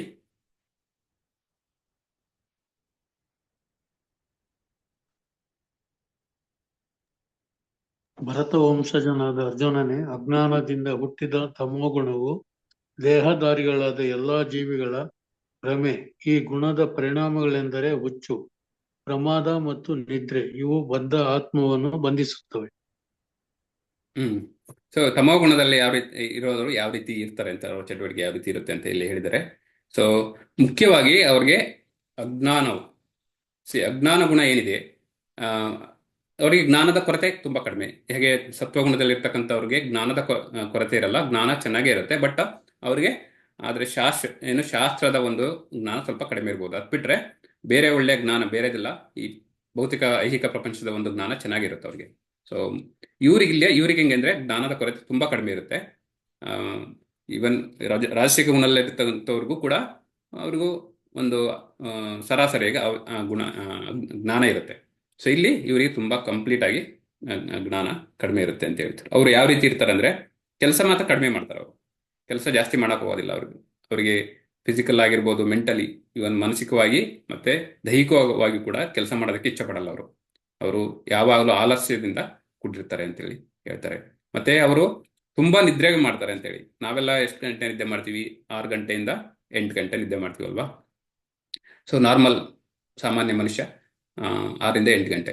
8 ಗಂಟೆ ಅಂತ ಹೇಳಿದ್ದಾರೆ, ಬಟ್ 8 ಗಂಟೆ ಬೇಕಿಲ್ಲ. ಬಟ್ 6 ರಿಂದ 8 ನಾರ್ಮಲ್ ಆಗಿ ನಾವು ನಿದ್ದೆ ಮಾಡ್ತೀವಿ. ಆದರೆ ಈ ಅಜ್ಞಾನದಲ್ಲಿ ಕೂರ್ತಕ್ಕಂಥವನು ಅಥವಾ ತಮೋಗುಣದಲ್ಲಿರ್ತಕ್ಕಂಥವನು ಅವನು 10 ಗಂಟೆ 12 ಗಂಟೆ ನಿದ್ದೆ ಮಾಡೋದು, ಬೆಳಿಗ್ಗೆ ಬೇಗ ಎದ್ದೇಳಲ್ಲ, 10 ಗಂಟೆ 7 ಗಂಟೆ 8 ಗಂಟೆ 9 ಗಂಟೆವರೆಗೂ ಮಲ್ಕೊಳ್ಳೋದು. ಸೊ ಇದು ಅವರ ಒಂದು ಗುಣಲಕ್ಷಣಗಳು. ಸೊ ಮುಖ್ಯವಾಗಿ ಮತ್ತೆ ಅವನಿಗೆ ಯಾವಾಗಲೂ ಹಾಗೆ ನಿರ್ಲಕ್ಷ್ಯ, ಯಾವುದೇ ಒಂದು ಕೆಲಸದಲ್ಲಾಗಿರ್ಬೋದು, ಮತ್ತೆ ಬೇರೆ ಒಂದು ವಿಚಾರದಲ್ಲಿ ಆಗಿರ್ಬೋದು, ಯಾವಾಗಲೂ ನಿರ್ಲಕ್ಷ್ಯ ತಾಳೋದು. ಸೊ ಒಂದು ಸ್ವಲ್ಪ ಆಕ್ಟಿವ್ ಇರೋದೇ ಇಲ್ಲ ಯಾವುದ್ರಲ್ಲೂ. ಸೊ ಲೇಸಿಯಾಗಿ ನಿರ್ಲಕ್ಷ್ಯದಿಂದ ಯಾರು ಮಾಡಿದ್ರೆ ಆಯ್ತು ಕೆಲಸ, ನೋಡೋಣ ನಾಳೆ ಮಾಡೋಣ ಬಿಡಿ, ಇವಾಗ ಏನು ಅರ್ಜೆಂಟ್ ಇಲ್ಲ. ಸೊ ಆ ಥರ ಹೇಳ್ತಾರೆ ನೋಡಿ. ಸೊ ಅದು ಇಂಪಾರ್ಟೆಂಟ್ ಕೆಲಸ ಇದ್ರೂ ಕೂಡ ಅವರು ನಿರ್ಲಕ್ಷ್ಯ ಮಾಡೋದು. ಸೊ ಅದು ಇಂಪಾರ್ಟೆಂಟ್ ಮುಖ್ಯವಾಗಿ. ಮತ್ತೆ ಹುಚ್ಚು, ಅವರಿಗೆ ಮುಖ್ಯವಾಗಿ ಮ್ಯಾಡ್ನೆಸ್ ಅಂತ ತುಂಬಾ ಇರುತ್ತೆ. ಹುಚ್ಚು ಯಾವುದೇ ಒಂದು ವಿಷಯ ಇಟ್ಕೊಂಡು ಅದ್ರ ಮೇಲೆ ಇವಾಗ ನೋಡಿ ಟಿವಿ ನೋಡ್ತಾ ಇರ್ತಾರೆ, ಗೇಮ್ ಆಡ್ತಾರೆ ನೋಡಿ ಕೆಲವೊಂದ್ರು. ಇವನ್ ಮಕ್ಕಳು ಬಿಡಿ ಗೇಮ್ ಆಡೋದು, ದೊಡ್ಡವರು ಕೂಡ ಈ ವಿಡಿಯೋ ಗೇಮ್ ಆಡ್ತಾರೆ. ಅವರು ನಾನು ನೋಡಿದ್ದೀನಿ, ನನಗೆ ಪರಿಚಯದವರು ಒಬ್ಬರಿದ್ರು. ಅವರು ಸಂಡೇ ಬಂದರೆ, ಅವರು ಇಂಜಿನಿಯರ್ ಕೂಡ, ಸಂಡೇ ಬಂದರೆ ಬೆಳಗ್ಗೆ ಮದುವೆ ಆಗಿಲ್ಲ, ಒಬ್ಬನೇ ಇದೆ ಬ್ಯಾಚುಲರ್, ಬೆಳಗ್ಗೆ ಕುತ್ಕೊಂಡವರು ರಾತ್ರಿ 12 ಗಂಟೆವರೆಗೂ ಊಟಕ್ಕೂ ಸಹ ಎದ್ದೇಳ್ತಿರ್ಲಿಲ್ಲ. ಆ ಥರ ಒಂದು ವಿಡಿಯೋ ಗೇಮ್ ಮಾಡ್ತಾ ಇದ್ರು. ಅವ್ರಿಗೆ ಇನ್ನೇನು ಹೇಳೋದಲ್ವಾ. ಸೊ ಈ ಥರದರು ಇದ್ದಾರೆ. ಗೇಮ್ ಅಂದರೆ ಹುಚ್ಚು. ಮತ್ತೆ ಕ್ರಿಕೆಟ್ ಆಗಿರ್ಬೋದು, ಮತ್ತೆ ಅದು ಬಿಗ್ ಬಾಸ್ ಈಗ. ಸೊ ಬಿಗ್ ಬಾಸ್ ಹುಚ್ಚು ಯಾವ ರೀತಿ ಇರುತ್ತೆ? ನಾನು ಬಿಗ್ ಬಾಸ್ ನೋಡೋರೆಲ್ಲ ಈ ಗುಣದಲ್ಲಿದ್ದಾರೆ ಅಂತ ಹೇಳಲ್ಲ ನಾನು. ಸೊ ಇವಾಗ ಎಲ್ಲರೂ ನೋಡ್ತಾ ಇದ್ದಾರೆ. ಅಂದ್ರೆ ನಾನು ಹೇಳೋದು ಯಾವುದೋ ಒಂದು ಇಟ್ಕೊಂಡು ಅದ್ರ ಮೇಲೆ ಹುಚ್ಚು ಹಿಡಿದು. ಕ್ರಿಕೆಟ್ ನೋಡಿ, ಕ್ರಿಕೆಟ್ ಅಂದ್ರೆ ನಾಳೆ ಎಕ್ಸಾಮ್ ಇದ್ರು ಇವತ್ತು ಕ್ರಿಕೆಟ್ ಕೂತ್ಕೊಂಡು ನೋಡೋ ಒಂದು ಜನನೂ ಇದೆ. ಸೊ ಆ ರೀತಿ ಹುಚ್ಚು ಇರುತ್ತೆ. ಸೊ ಅವರು ಈ ತರ ಒಂದು ಹುಚ್ಚು. ಮತ್ತೆ ಯಾವುದೋ ಒಂದು ಕೆಲಸ ಆಗಿಲ್ಲ ಅಂತಂದ್ರು ಕೂಡ ನೀವು ನೋಡಿದಿರಲ್ವಾ. ಸೊ ಅವರು ತುಂಬಾ ವರ್ತನೆಗಳು ತುಂಬಾ ಹುಚ್ಚು ಆಗಿ ವರ್ತನೆ ಇರುತ್ತೆ. ಎಷ್ಟೋ ಜನ ಕೆಲಸ ಆಗಿಲ್ಲ ಅಂತೇಳಿ ಕೂಡ ಸತ್ತೋಗಿರೋರು ಇದ್ದಾರೆ, ಆ ಥರದವರು ಇದ್ದಾರೆ. ಆಮೇಲೆ ಮತ್ತೆ ಇವರು ನರಕಕ್ಕೆ ಹೋಗ್ತಾರಂತೆ. ಅದನ್ನ ನಾವು ನೋಡೋಣ ಮುಂದೆ. ಅವರ ಮುಂದಿನ ಒಂದು ಗತಿ ಹೆಂಗಿರುತ್ತೆ ಅಂತೇಳಿ, ಮುಂದಿನ ಒಂದು ಜೀವನ ಹೆಂಗಿರುತ್ತೆ, ಈ ದೇಹವನ್ನು ತ್ಯಜಿಸಿದ ನಂತರ ಮುಂದಿನ ಜನ್ಮ ಹೆಂಗಿರುತ್ತೆ ಅಂತೇಳಿ ಕೊನೆಗೆ ಹೇಳಿದರೆ ಎಲ್ಲ ಗುಣದಲ್ಲಿರೋದವ್ರಿಗೂ. ಅದನ್ನ ನೋಡೋಣ ಅವಾಗ. ಅವರು ಯಾವಾಗಲೂ ಸತ್ಯವನ್ನು ಒಪ್ಕೊಳ್ಳೋದಿಲ್ಲ ಅಂತೆ, ವಾದಿಸ್ತಾರೆ ಇದು ಕರೆಕ್ಟ್ ಅಲ್ಲ, ನೀವು ಸತ್ಯ ಹೇಳಿದ್ರು ಕೂಡ ಅವರು ಒಪ್ಕೊಳ್ಳೋದಿಲ್ಲ. ಸೊ ಸತ್ವಗುಣದಲ್ಲಿರ್ತಕ್ಕಂಥವನು ಯಾವುದಾದ್ರೂ ಹೇಳಿದ್ರೆ, ಯಾಕೆಂದ್ರೆ ಅವನಿಗೆ ಜ್ಞಾನ ಇರುತ್ತೆ. ಸೊ ಅದ್ರ ಮೇಲೆ ಅವನಿಗೆ ಒಂದು ಭರವಸೆ ಇರುತ್ತೆ, ಅದು ಸತ್ಯ ಇದ್ರೆ ಸತ್ಯ ಒಪ್ಕೊಳ್ತಾನೆ. ಆದ್ರೆ ಇವನಂಗಲ್ಲ, ಸತ್ಯ ಇದ್ರೂ ಒಪ್ಕೊಳ್ಳೋದಿಲ್ಲ. ಸೊ ಮತ್ತೆ ಅವರು ಯಾವಾಗಲೂ ಮುಖ್ಯವಾಗಿ ಧೂಮಪಾನ, ಆಮೇಲೆ ಈ ಡ್ರಿಂಕ್ಸ್ ಮಾಡೋದು, ಈ ಆಲ್ಕೋಹಾಲ್, ಇದರಲ್ಲಿ ಹೆಚ್ಚಾಗಿ ಇವಾಗೆಲ್ಲ ಇಲ್ಲಿ ನೋಡಿ ಅಮೆರಿಕದಲ್ಲಿ ಇದು ಕಾಮನ್. ಇದು ಡ್ರಿಂಕ್ಸ್ ಮಾಡೋದಾಗ್ಲಿ, ಧೂಮಪಾನ ಮಾಡೋದಾಗ್ಲಿ, ಇದು ಕಾಮನ್ ಅಂದ್ರೆ ಅತಿ ಕಾಮನ್, ಸಾಮಾನ್ಯವಾಗಿದೆ. ಪ್ರತಿಯೊಬ್ಬರು ಮಾಡ್ತಾರೆ ಆಲ್ಮೋಸ್ಟ್. ಸೊ ಹಾಗಾಗಿ ನಾವು ಇಲ್ಲಿ ಅದನ್ನ ಹೇಳಿದ್ರೆ ಅವ್ರು ಆ ಗುಣದಲ್ಲಿದ್ದಾರೆ ಅಂತ ಹೇಳಕ್ಕಾಗೋದಿಲ್ಲ ಕೆಲವೊಂದು. ಏಕೆಂದ್ರೆ ಅಲ್ಲಿನ ಒಂದು ದೇಶಕ್ಕೆ ಚಳಿ ದೇಶ, ಹಾಗಾಗಿ ಅಲ್ಲಿನ ಒಂದು ಈ ಸ್ಮೋಕಿಂಗು, ಇದು ಡ್ರಿಂಕಿಂಗ್, ಇದೆಲ್ಲ ಒಂದು ಸ್ವಲ್ಪ ಆ ಚಳಿಗೋಸ್ಕರ ಮಾಡ್ತಾರೆ. ಸೊ ಅವ್ರು ರೆಗ್ಯುಲರ್ ಆಗಿ ಮಾಡ್ತಾರೆ. ಸೊ ನಾವು ಆ ಥರ ಹೇಳಕ್ಕಾಗೋದಿಲ್ಲ. ಬಟ್ ನಾರ್ಮಲ್ ಆಗಿ ಅತಿಯಾಗಿ ಮಾಡ್ತಾರೆ ನೋಡಿ ಕುಡಿದು ಕೆಲವರು ಅಲ್ಲಿ ರೋಡಲ್ಲೆಲ್ಲ ಬಿದ್ದಿರ್ತಾರೆ. ಇಲ್ಲಿ ನೋಡಿ ಚಿತ್ರದಲ್ಲಿ ನೋಡಿ ಅವನು ಹೆಂಗ್ ಮಲಗಿದಾನೆ ಅಂತೇಳಿ, ಆ ರೂಮ್ ಹೆಂಗಿದೆ, ಅವನು ಹೆಂಗಿದ್ದಾನೆ, ಶೂ ಕಾಲಲ್ಲೇ ಇದೆ, ಜೀನ್ಸ್ ಪ್ಯಾಂಟಲ್ಲೇ ಮಲಗಿದ್ದಾನೆ ಅವನು, ಪಕ್ಕದಲ್ಲೆಲ್ಲ ಏನಿದೆ. ಸೊ ಹೀಗೆ ಅವರ ಒಂದು ಚಟುವಟಿಕೆ, ಅವರ ಒಂದು ಗುಣಗಳು ಎಲ್ಲ ತುಂಬಾ ಕೆಟ್ಟದಾಗಿರುತ್ತೆ. ಮತ್ತೆ ಅವರು ಶುಚಿಯಾಗಿರಲ್ಲ ಅಂತೇಳಿ, ಶುಚಿತ್ವ ಕಾಪಾಡೋದಿಲ್ಲ. ಅವರು ತುಂಬಾ ಶುಚಿಯಿಂದ ಇರ್ತಾರೆ ಅಂತೇಳಿ ಸೊ ಮಾದಕ ವಸ್ತುಗಳು ಮುಖ್ಯವಾಗಿ, ಸೊ ಅದರಲ್ಲಿ ಅವರು ದಾಸರಾಗಿರ್ತಾರೆ ಜಾಸ್ತಿ ಅಂತೇಳಿ ಇಲ್ಲಿ ಕೂಡ ಹೇಳ್ತಾರೆ.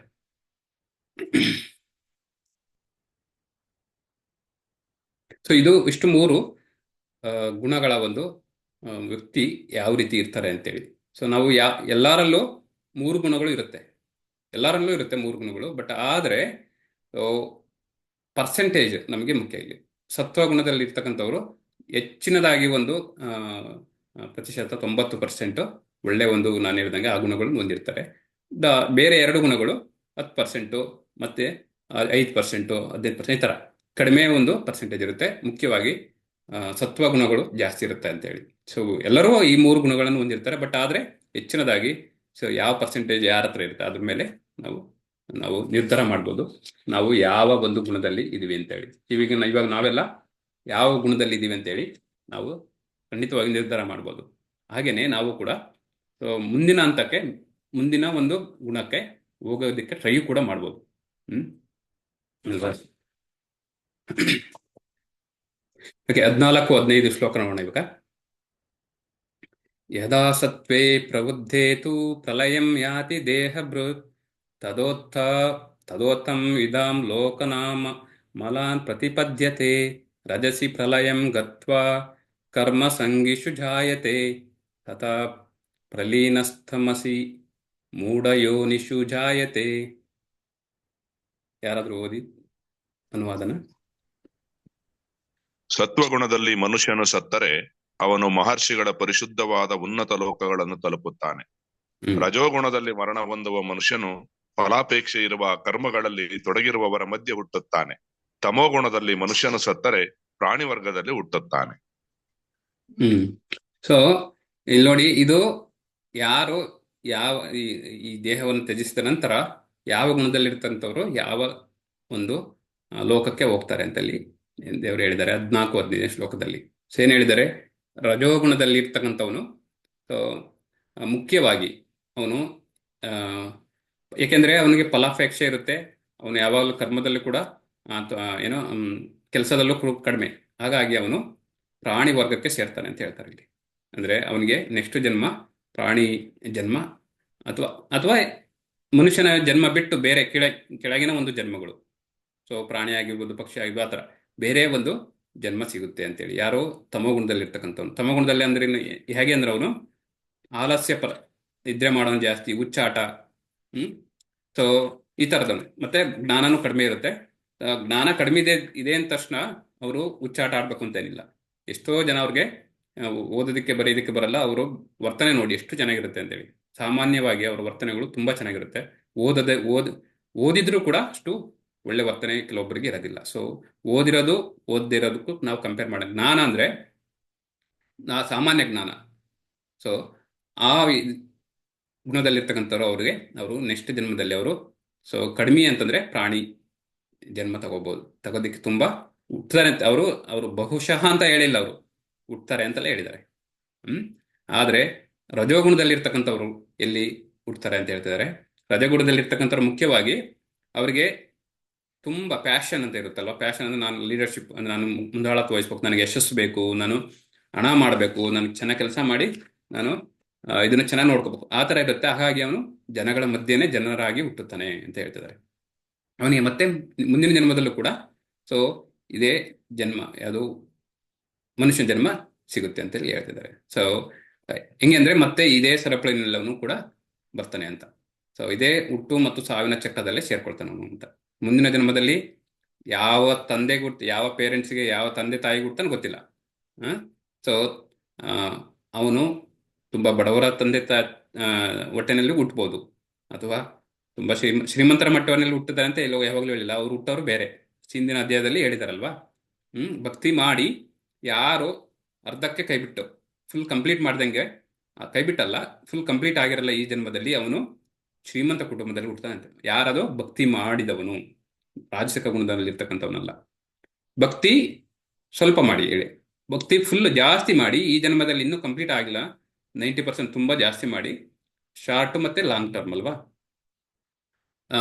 ಮಾಡಿದವನಿಗೆ ಅವನು ಭಕ್ತರ ಹೊಟ್ಟೆನಲ್ಲಿ ಹುಡ್ತಾನೆ ಅಂತ ಹೇಳ್ತಾರೆ. ಭಕ್ತರು, ಬ್ರಾಹ್ಮಣ ಅಂತಂದ್ರೆ ಕ್ಯಾಸ್ಟ್ ಬ್ರಾಹ್ಮಣ ಅಲ್ಲ, ಸೊ ಜ್ಞಾನ, ಶಾಸ್ತ್ರದ ಒಂದು ಜ್ಞಾನ ಇರ್ತಕ್ಕಂಥವನಿಗೆ ಬ್ರಾಹ್ಮಣ ಅಂತ ಹೇಳ್ತಾರೆ, ಪಂಡಿತ.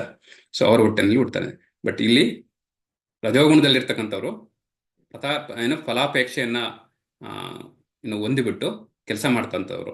ಸೊ ಅವರು ಮತ್ತೆ ಮನುಷ್ಯನಾಗಿ ಹುಡ್ತಾರೆ. ಬಟ್ ಅವರು ಯಾವ ಮನುಷ್ಯ ಅಂತೇಳಿ ನಾವು ನೋಡ್ಬೇಕಾಗ್ತಿ. ಇಲ್ಲಿ ಅವರು ದಯವಿಟ್ಟು ನಿಜವಾಗ್ಲೂ ಅವರು ಶ್ರೀಮಂತರ ಒಂದು ಪೇರೆಂಟ್ಸ್ ಜೊತೆ ಇಲ್ಲ, ಅಥವಾ ಭಕ್ತರ ಪೇರೆಂಟ್ಸ್ ಅಲ್ಲಿ ಹುಟ್ಟೋದಿಲ್ಲ, ಅದಕ್ಕಿಂತ ಕೆಳಗಡೆನೆ ಇರುತ್ತೆ. ಸೊ ನಂತರ ಕೊನೆಯದು ಸತ್ವಗುಣದಲ್ಲಿ ಇರ್ತಕ್ಕಂಥವ್ರು. ಸತ್ವಗುಣದಲ್ಲಿ ಇರ್ತಕ್ಕಂಥ ಯಾವಾಗಲೂ ಬೇರೆಯವ್ರಿಗೆ ಕೆಡಕ್ ಮಾಡದೇ ಇರೋದು, ದಾನ ಧರ್ಮ, ಪೂಜೆ ಪುನಸ್ಕಾರ, ಆ ಥರ ಜ್ಞಾನನು, ಒಳ್ಳೆ ಜ್ಞಾನ ಇರ್ತಕ್ಕಂಥ ಮನುಷ್ಯ ಅವನು ಏನ್ ಮಾಡ್ತಾನೆ, ಮುಂದಿನ ಮೇಲಿನ ಲೋಕಕ್ಕೆ ಹೋಗ್ತಾನೆ ಅಂತ ಹೇಳ್ತಿದ್ದಾರೆ ಇಲ್ಲಿ. ಮೇಲಿನ ಲೋಕ, ಮೇಲೆ ಎಷ್ಟಿದಾವೆ ಲೋಕಗಳು? 7 ಲೋಕ ಇದಾವೆ. ಕೆಳಗಡೆ ಎಷ್ಟು? 7. ಮೇಲೆ 6, ಭೂಲೋಕ 7, ಕೆಳಗಡೆ ಭೂಲೋಕದಿಂದ ಕೆಳಗಡೆ 7 ಲೋಕ, ಒಟ್ಟು 14 ಲೋಕಗಳ ಇದು ಬ್ರಹ್ಮಾಂಡ. ನಾವು ಐಹಿಕ ಭೌತಿಕ ಲೋಕ, ಭೌತಿಕ ಪ್ರಪಂಚ, ಐಹಿಕ ಪ್ರಪಂಚ ಅಂತ ಏನ್ ಹೇಳ್ತೀವಿ, ಅದು 14 ಲೋಕಗಳಿಂದ ಕೂಡಿರ್ತಕ್ಕಂಥದ್ದು. ಸೊ ನಮ್ಮ ಭೂಮಿ, ಅದ್ರ ಮೇಲೆ ಭೂವರ್, ಆಮೇಲೆ ಸ್ವರ್ಗ, 3ನೇ ಲೋಕನೇ ಮೇಲೆ ಸ್ವರ್ಗ, ಆಮೇಲೆ ಜನಲೋಕ, ತಪಲೋಕ, ಆಮೇಲೆ ಕೊನೆಗಿರೋದು ಮಹರ್ಲೋಕ, ಆದ್ಮೇಲೆ ಮಹಾರ್ ಜನ ತಪ, ಆಮೇಲೆ ಕೊನೆಗಿರೋದು ಬ್ರಹ್ಮ, ಸತ್ಯಲೋಕ, ಅಲ್ಲಿ ಬ್ರಹ್ಮ ಇರ್ತಕ್ಕಂಥದ್ದು. ಸೊ 3ನೇ ಲೋಕನೇ ಸ್ವರ್ಗ, ಇಂದ್ರ ಇರ್ತಕ್ಕಂಥದ್ದು. ಅದ್ರ ಮೇಲೆ ಮತ್ತೆ 4 ಬರ್ತವೆ ಎಲ್ಲ ಋಷಿಗಳು ಮುನಿಗಳು ಇರ್ತಕ್ಕಂಥ ಲೋಕಗಳು, ಜನಲೋಕ, ತಪಲೋಕ, ಆಮೇಲೆ ಸತ್ಯಲೋಕ.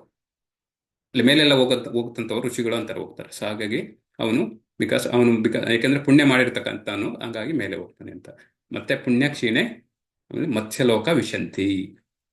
ಪುಣ್ಯ ಎಲ್ಲ ಮುಗ್ದಾದ್ಮೇಲೆ ಏನಾಗುತ್ತೆ, ಮತ್ಸ್ಯಲೋಕ ವಿಶಂತಿ. ಮತ್ತೆ ಮತ್ಸ್ಯಲೋಕ ಅಂದ್ರೆ ನಮ್ಮ ಭೂಲೋಕಕ್ಕೆ ಬರ್ತಾನೆ ಅವನು.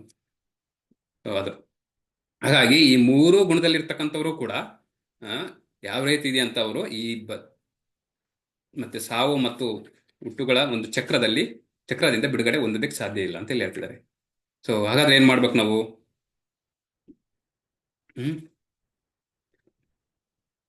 ಸೊ ಇವನ್ 3 ಗುಣ, ಇವನ್ ಸತ್ವಗುಣದಲ್ಲಿರ್ತಕ್ಕಂಥವನು ಒಳ್ಳೆ ಮನುಷ್ಯ ಆದ್ರೂ ಕೂಡ ಅವನು ದಾನ ಧರ್ಮ ಎಲ್ಲ ಮಾಡ್ತಾನೆ, ಆದ್ರೂ ಕೂಡ ಅವನಿಗೆ ಈ ಮೃತ್ಯುವಿಂದ, ಈ ಚಕ್ರದಿಂದ ಬಿಡಿಸ್ಕೊಳ್ಳೋದಕ್ಕೆ ಸಾಧ್ಯ ಇಲ್ಲ ಅಂತ ಇಲ್ಲಿ ಹೇಳ್ತಿದ್ದಾರೆ. ಸೊ ಅವನು ಮೇಲೆ ಹೋಗ್ಬೋದು ಅಷ್ಟೇನೆ, ಮತ್ತೆ ಕೆಳಗೆ ಬರ್ತಾನೆ ಮುಗಿದ್ಮೇಲೆ. ಇಲ್ಲಿ ನೋಡಿ, ಅದ್ ನೋಡೋಣ ಮುಂದೆ, ಮುಂದಿನ ಶ್ಲೋಕದಲ್ಲಿ. ಸೊ ಇಲ್ಲಿ ಸಮ್ಮರಿ, ಗುಡ್ನೆಸ್ ಅಂದ್ರೆ ಸತ್ವಗುಣ, ಪ್ಯಾಷನ್ ಅಂದ್ರೆ ರಜೋಗುಣ, ಇಗ್ನೋರೆನ್ಸ್ ಅಂದ್ರೆ ತಮೋಗುಣ. ಸೊ ತಮೋಗುಣ ಕೊನೆಗೆ ಇರೋದು. ಸೊ ಸತ್ವಗುಣದಲ್ಲಿರ್ತಕ್ಕಂಥವ್ರು ಹೇಗಿರ್ತಾರೆ ಅಂದ್ರೆ, ಅವರು ಸಂತೋಷವಾಗಿ, ತೃಪ್ತಿಯಿಂದ, ಜ್ಞಾನ ಮತ್ತೆ ಅತ್ಯುಚ್ಚತೆ ಅಂತಂದ್ರೆ ಉನ್ನತ ಮಟ್ಟದಲ್ಲಿ ಇರ್ತಕ್ಕಂಥವ್ರು ಅವರು. ಮತ್ತೆ ಅವ್ರ ಗುಣಗಳು ಹೇಗಿರುತ್ತೆ ಅಂತಂದ್ರೆ, ಜ್ಞಾನ, ಒಳ್ಳೆ ಜ್ಞಾನ ಇರುತ್ತೆ. ಮತ್ತೆ ಅವ್ರ ಪಾಪಕರ ಒಂದು ಕಾರ್ಯಗಳಲ್ಲಿ ಅವರು ಇದು ಮಾಡೋದಿಲ್ಲ, ಅವರು ಕೆಲಸ ಮಾಡೋದಿಲ್ಲ. ಸೊ ಆಮೇಲೆ ಪ್ರತಿಕ್ರಿಯೆ ಇರೋದಿಲ್ಲ ಅಂತೇಳಿ ಪಾಪಕರ ಕೆಲಸಗಳಲ್ಲಿ. ಯಾವುದೇ ರೀತಿ ಅಂತ ಅವರು ಒಂದು ಬೇರೆಯವರಿಗೆ ಮೋಸ ಮಾಡೋದಾಗಿರ್ಬೋದು, ಬೇರೆಯನ್ನು ಕೀಳಾಗಿ ಕಾಣೋದಾಗಿರ್ಬೋದು, ಸೊ ಅವಮಾನ ಮಾಡೋದಾಗಿರ್ಬೋದು, ಎಂಥವನ್ನೇ ಮಾಡೋದಿಲ್ಲ. ಹಾಗಾಗಿ ಅವರಿಂದ ಪ್ರತಿಕ್ರಿಯೆಗಳು ಜಾಸ್ತಿ ಅವರಿಂದ ಎಕ್ಸ್ಪೆಕ್ಟ್ ಮಾಡೋಕ್ಕಾಗಲ್ಲ ಅಂತೇಳಿ. ಅವ್ರ ರಿಸಲ್ಟ್ ಏನಿರುತ್ತೆ? ಪುಣ್ಯ ಇರುತ್ತೆ. ಸೊ ಪವಿತ್ರವಾಗಿರುತ್ತೆ ಅವ್ರದ್ದು ರಿಸಲ್ಟು ಅಂತ. ಸೊ ಹಾಗಾಗಿ ಅವರು ಮೇಲಿನ ಲೋಕಕ್ಕೆ ಹೋಗ್ತಾರೆ. ಸೊ ಇಲ್ಲಿ ಮೇಲಿನ ಲೋಕ ಅಂತಂದ್ರೆ ವೈಕುಂಠ ಅಲ್ಲ, ಇದು ನಮ್ಮ ಭೌತಿಕ ಪ್ರಪಂಚದಲ್ಲೇ ಮೀರಿರ್ತಕ್ಕಂಥ ಮೇಲಿನ ಲೋಕ.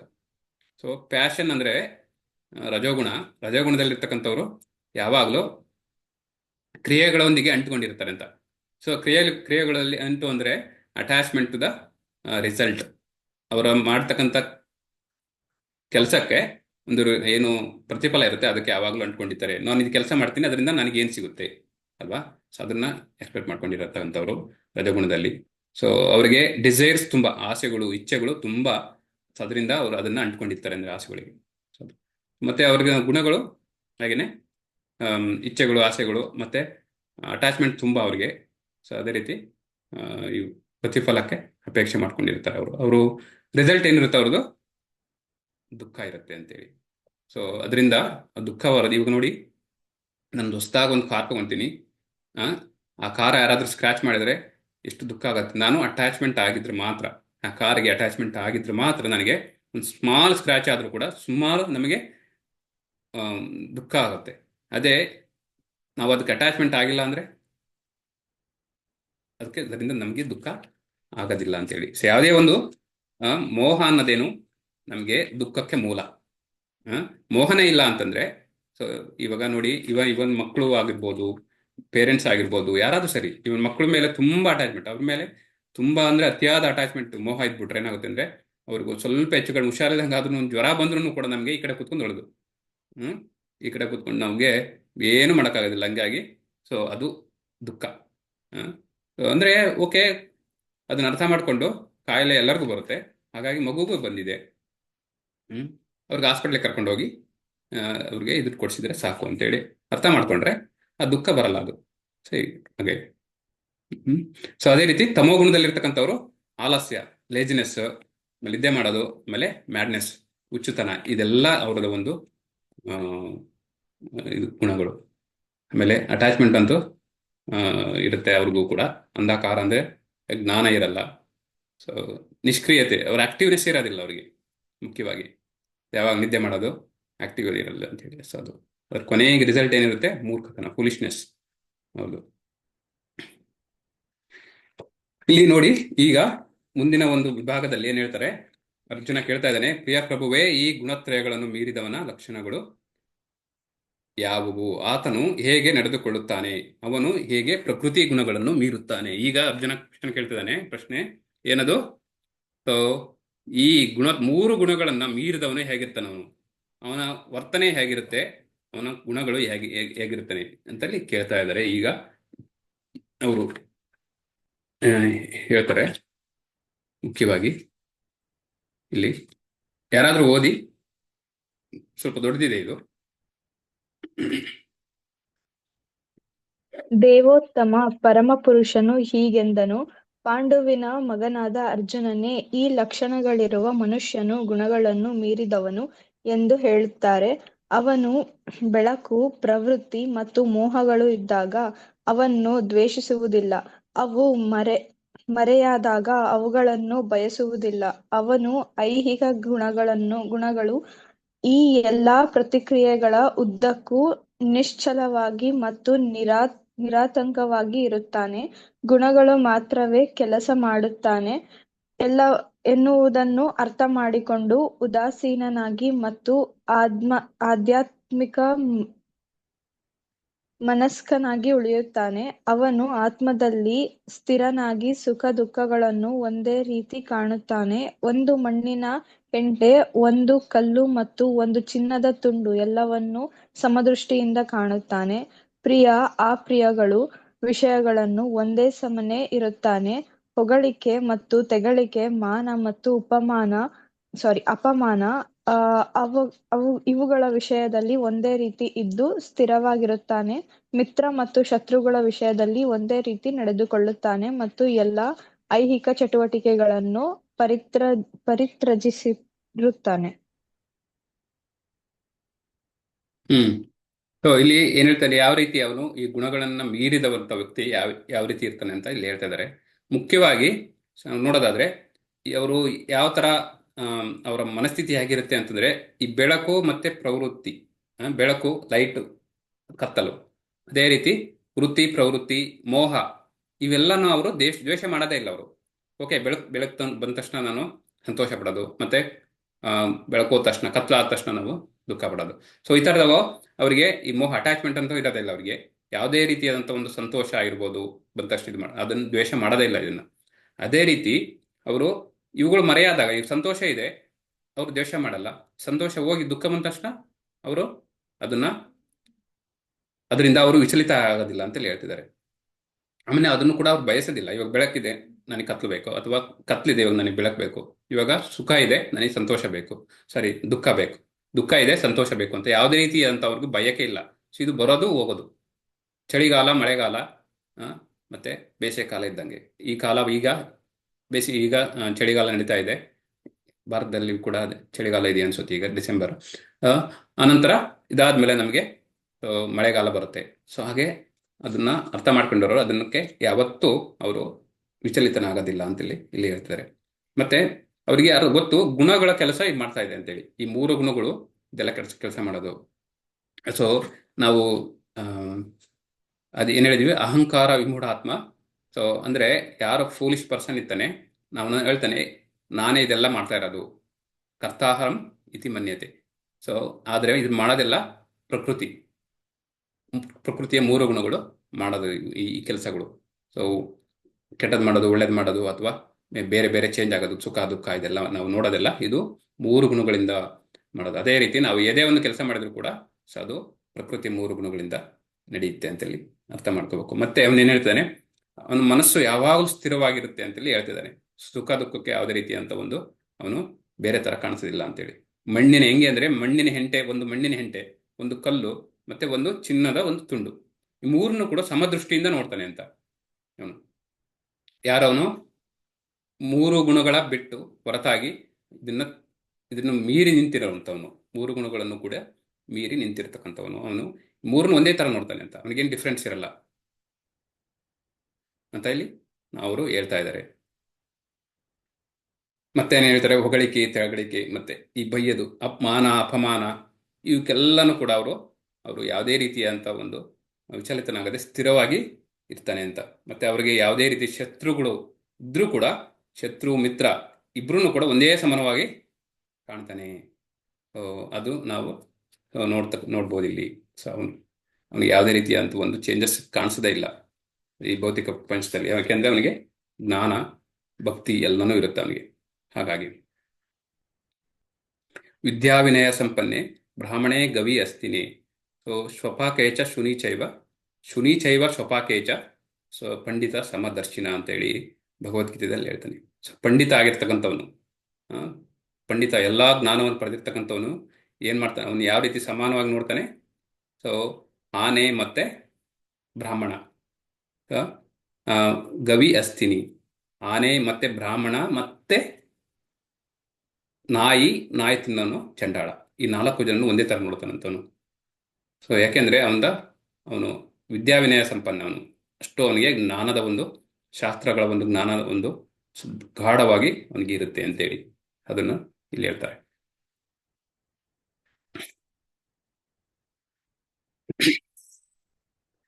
ಇಲ್ಲಿ ನೋಡಿ ನೆಕ್ಸ್ಟ್ ಶ್ಲೋಕದಲ್ಲಿ ಅವನು ಯಾವ ಹಂತಕ್ಕೆ ಬರ್ತಾನೆ ಅಂತ ಹೇಳ್ತಾನೆ. ಮಾಂಚಯೋ ವಿಚಾರೇಣ ಭಕ್ತಿ ಯೋಗೇನ ಸೇವತೆ ಸಗುಣಾನ್ ಸಮತೀತೈತಾನ್ ಬ್ರಹ್ಮ ಭೂಯಾಯ ಕಲ್ಪತೆ. ಯಾರಾದ್ರೂ ಓದ್ತೀರಾ ಇದನ್ನ?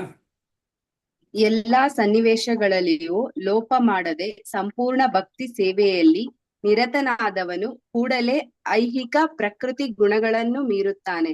ಹೀಗೆ ಬ್ರಹ್ಮನ್ ಹಂತಕ್ಕೆ ಬರುತ್ತಾನೆ. ಸೊ ಅವನು ಪ್ರಕೃತಿಯ ಕಂಪ್ಲೀಟ್ ಗುಣಗಳನ್ನೆಲ್ಲ ಮೂರನ್ನು ಮೀರಿಬಿಟ್ಟು ಅವನು ನೆಕ್ಸ್ಟ್ ಅಂತ ಯಾವ್ದು ಬ್ರಹ್ಮನ್ ಅಂತ. ಸೊ ಶುದ್ಧ ಭಕ್ತ ಇರ್ಬೋದು.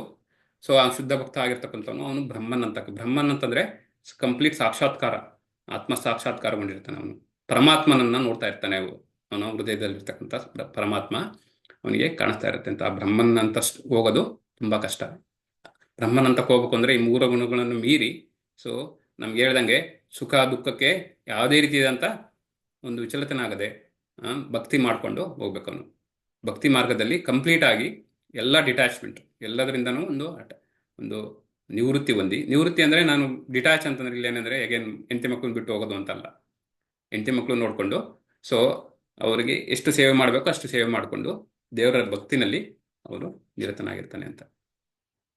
ಅವನು ಬ್ರಹ್ಮನ್ ಅಂತಕ್ಕೆ ಹೋಗ್ತಾನೆ. ಬ್ರಹ್ಮನ್ ಅಂದ್ರೆ ತುಂಬಾ ಮೇಲಿನ ಅಂತ ಅದು.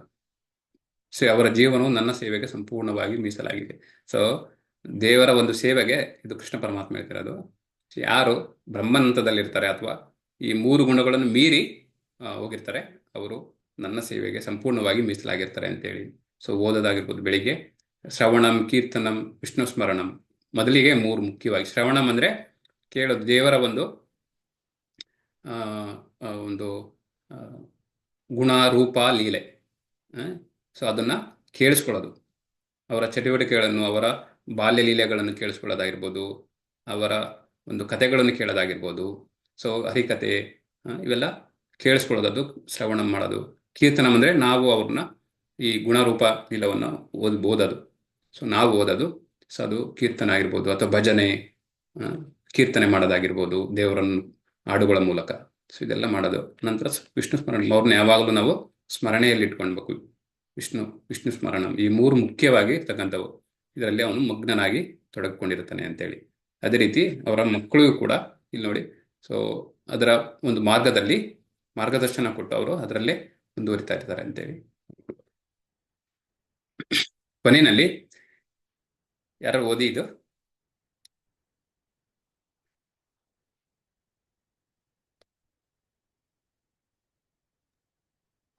ಕೃಷ್ಣ ಚೇತನೆಯಲ್ಲಿ ಅಭ್ಯಾಸ ಮಾಡುವಾಗ ಭಕ್ತನು ಶುದ್ಧ ಸತ್ವ ಸ್ಥಿತಿಯನ್ನು ಸಾಧಿಸಲು ದೇಹದ ಎಲ್ಲ ದ್ವಾರಗಳನ್ನು, ಇಡೀ ದೇಹವನ್ನು ಮುಡಿಪು ಮಾಡುತ್ತಾನೆ. ಉದಾಹರಣೆಗೆ, ಭಕ್ತನು ಕಣ್ಣು ಮತ್ತು ಕಿವಿಗಳನ್ನು ಶ್ರವಣ ಮತ್ತು ಪಠಣಕ್ಕಾಗಿ ಉಪಯೋಗಿಸುತ್ತಾನೆ. ಮೂಗನ್ನು ಭಗವಂತನಿಗೆ ಅರ್ಪಿಸಿದ ಪುಷ್ಪಗಳನ್ನು ವಾಸನೆ ಮಾಡಲು ಬಳಸುತ್ತಾನೆ ಮತ್ತು ಬಾಯಿಯನ್ನು ಭಗವಂತನಿಗೆ ಅರ್ಪಿಸಿದ ಆಹಾರವನ್ನು ಸೇವಿಸಲು ಹಾಗೂ ಮಹಾಮಂತ್ರವನ್ನು ಜಪಿಸಲು ಬಳಸುತ್ತಾನೆ. ಹರೇ ಕೃಷ್ಣ ಹರೇ ಕೃಷ್ಣ, ಕೃಷ್ಣ ಕೃಷ್ಣ ಹರೇ ಹರೇ, ಹರೇ ರಾಮ ಹರೇ ಹರೇ ರಾಮ, ರಾಮ ರಾಮ ಹರೇ ಹರೇ, ಹರಿ ಬೋಲ್. ಸೊ ಇಲ್ಲಿ ಏನ್ ಹೇಳ್ತಾರೆ ಅಂದ್ರೆ, ಅವರು ಅವ್ರು ಯಾವ ತರ ಅವ್ರನ್ನ ಅದರಲ್ಲಿ ಬಳಸ್ಕೊಳ್ತಾರೆ ಭಕ್ತಿನಲ್ಲಿ ಅಂತಂದ್ರೆ, ಸೊ ಅವರ ಕಿವಿಗಳನ್ನು, ಆ ಎಲ್ಲ ಪಂಚೇಂದ್ರಿಯಗಳನ್ನು ಕೂಡ ಬಳಸ್ತಾರೆ. ಕಿವಿಗಳನ್ನು ಶ್ರವಣ ಮಾಡೋದಕ್ಕೆ, ದೇವರ ಕೀರ್ತನೆಗಳನ್ನು ಕೇಳೋದಕ್ಕೆ, ದೇವರ ಒಂದು ಪುರಾಣಗಳನ್ನು ಕೇಳೋದಕ್ಕೆ ಬಳಸ್ಕೊಳ್ತಾರೆ. ಸೊ ಅದೇ ರೀತಿ ಮೂಗನ್ನ ದೇವರಿಗೆ ಹಾಕಿದಂಥ ಹೂನಾರ ಇರ್ಬೋದು, ಮುಡಿಸಿರ್ತಕ್ಕಂಥ ಹೂನನ್ನು ವಾಸನೆ ಮಾಡೋದಕ್ಕೆ ಉಪಯೋಗಿಸ್ತಾರೆ. ಅದೇ ರೀತಿ ಬಾಯನ್ನು ಏನಕ್ಕೆ ಉಪಯೋಗಿಸ್ತಾರೆ ಅಂತಂದ್ರೆ, ಭಗವಂತನ ಒಂದು ಆಹಾರ, ಅವರ ಉಚ್ಚಿಷ್ಟವನ್ನು ಸೇವನೆ ಮಾಡೋದು. ಉಚ್ಚಿಷ್ಟ ಅಂತಂದ್ರೆ, ಸೊ ದೇವರಿಗೆ ಅರ್ಪಣೆ ಮಾಡಿ, ನೈವೇದ್ಯ ಮಾಡಿ, ಅದರಿಂದ ಅದಾದ ನಂತರ ದೇವರಿಗೆ ಉಣಬಡಿಸಿದ ನಂತರ ಆದಂಥ ಒಂದು ನಾವು ಊಟ ಮಾಡೋದು, ಅದನ್ನ ಉಚ್ಚಿಷ್ಟ ಅಂತ ಹೇಳ್ತೀವಿ. ಸೊ ಆ ಉಚ್ಚಿಷ್ಟವನ್ನ ಸೇವನೆ ಮಾಡೋದಕ್ಕೋಸ್ಕರ ಯೂಸ್ ಮಾಡ್ತಾರೆ. ನಾವು ಹಂಗಲ್ಲ, ನಾವು ಗಂಡ ಬಿಟ್ಟಿದ್ದ ಹೆಂಡತಿ ತಿನ್ನೋದು, ಹೆಂಡತಿ ಬಿಟ್ಟಿದ್ದ ಗಂಡ ತಿನ್ನೋದು, ಮಕ್ಕಳು ಬಿಟ್ಟಿದ್ದ ದೊಡ್ಡ ತಂದೆ ತಾಯಿ ತಿನ್ನೋದು, ಅದು ಓಕೆ. ಬಟ್ ಆದ್ರೆ ದೇವರ ಬಿಟ್ಟಿದ್ದ ಉಚ್ಚಿಷ್ಟವನ್ನು ತಿನ್ಬೇಕು. ಅದು ಮುಖ್ಯವಾಗಿ. ಸೊ ಹಾಗಾಗಿ ಅದನ್ನ ನಾವು ಅಳವಡಿಸ್ಕೊಳ್ಬೇಕು ಅಂತೇಳಿ ನಾನು ಕೇಳ್ಕೊಳ್ತೀನಿ. ಸೊ ಅದೇ ರೀತಿ ಬಾಯಲ್ಲಿ ಮತ್ತೆ ದೇವರ ಒಂದು ಮಹಾಮಂತ್ರವನ್ನು ಜಪ ಮಾಡೋದಕ್ಕೆ ನಾವು ಬಾಯನ್ನು ಯೂಸ್ ಮಾಡ್ತೀವಿ. ಹರೇ ಕೃಷ್ಣ ಜಪ ಮಹಾಮಂತ್ರವನ್ನ ಜಪಿಸೋದಕ್ಕೆ ನಾವು ಬಾಯನ್ನು ಯೂಸ್ ಮಾಡ್ತೀವಿ. ಕಾಲು ಕೈಗಳನ್ನ ನಾವು ಏನಕ್ಕೆ ಯೂಸ್ ಮಾಡ್ತೀವಿ? ದೇವಸ್ಥಾನಕ್ಕೆ ಹೋಗೋದಕ್ಕೆ, ದೇವರ ಒಂದು ಪರಿಕ್ರಮ, ದೇವಸ್ಥಾನವನ್ನು ಪರಿಕ್ರಮ ಮಾಡೋದಕ್ಕೆ, ದೇವರ ಪರಿಕ್ರಮ ಮಾಡೋದಕ್ಕೆ ಕಾಲು ಕೈ, ದೇವರ ಸೇವೆ ಮಾಡೋದಕ್ಕೆ ಕೈಗಳು, ದೇವರ ಒಂದು ಅಡಿಗೆ ಮಾಡೋದಕ್ಕೆ ದೇವರಿಗೆ, ಅದೇ ರೀತಿ ಮತ್ತೆ ಭಕ್ತಂದರಿಗೆ ಅಡಿಗೆ ಮಾಡಿ ಊಟ ಬಡಿಸ್ಲಿಕ್ಕೋಸ್ಕರ. ಸೊ ದೇವರ ಒಂದು ಒಂದು ಸರ್ವಿಸ್ ಅಂದ್ರೆ ದೇವಸ್ಥಾನದ ಒಂದು ಕಸ ಗುಡಿಸೋದಕ್ಕೋಸ್ಕರ ಅವನ್ನ ಕೈಗಳನ್ನ ಯೂಸ್ ಮಾಡ್ತೀವಿ. ನಮ್ಮ ಕಂಪ್ಲೀಟ್ ದೇಹವನ್ನ ದೇವರಿಗೋಸ್ಕರ ಬಳಸ್ಕೊಳ್ಳೋದು. ಸೊ ಅಂಬರೀಷ್ ಮಹಾರಾಜ ಇದನ್ನ ಮಾಡ್ತಾ ಇದ್ರು. ಅವ್ರು ಯಾವಾಗಲೂ ಅವರ ಕಂಪ್ಲೀಟ್ 5 ಇಂದ್ರಿಯಗಳನ್ನು ಕೂಡ ಅವರು ಯೂಸ್ ಮಾಡ್ತಾ ಇದ್ರು. ಸೊ ಇಷ್ಟೇ ಹೇಳಿ ಇವತ್ತಿನ 14ನೇ ಅಧ್ಯಾಯವನ್ನು ನಾವು ಮುಗಿಸ್ತಾ ಇದ್ದೀವಿ. ಯಾರಿಗಾದ್ರೂ ಏನಾದರೂ ಕ್ವಶನ್ ಇದ್ದರೆ ದಯವಿಟ್ಟು ಕೊನೆಯಲ್ಲಿ ನಾನು ಕ್ವಿಜ್ ಕಳಿಸ್ತೀನಿ. ಆ 5 ಕ್ವಶನ್ ಇರುತ್ತೆ, ಅದನ್ನು ಅಟೆಂಡ್ ಮಾಡಿ. ಸೊ ನಿಮಗೆ ಕೊನೆಗೆ 18 ದಿನಗಳ ಮುಗಿದ ಮೇಲೆ ಸರ್ಟಿಫಿಕೇಟ್ ಬರುತ್ತೆ. ಭಗವದ್ಗೀತೆ ಇದರಿಂದ ಇಸ್ಕಾನಿಂದ ಸರ್ಟಿಫಿಕೇಟ್ ಬರುತ್ತೆ. ದಯವಿಟ್ಟು ಎಲ್ಲರೂ ಅಟೆಂಡ್ ಮಾಡಿ. ಏನಾದ್ರು ಕ್ವಶನ್ ಇದ್ರೆ ಕೇಳ್ಬೋದು.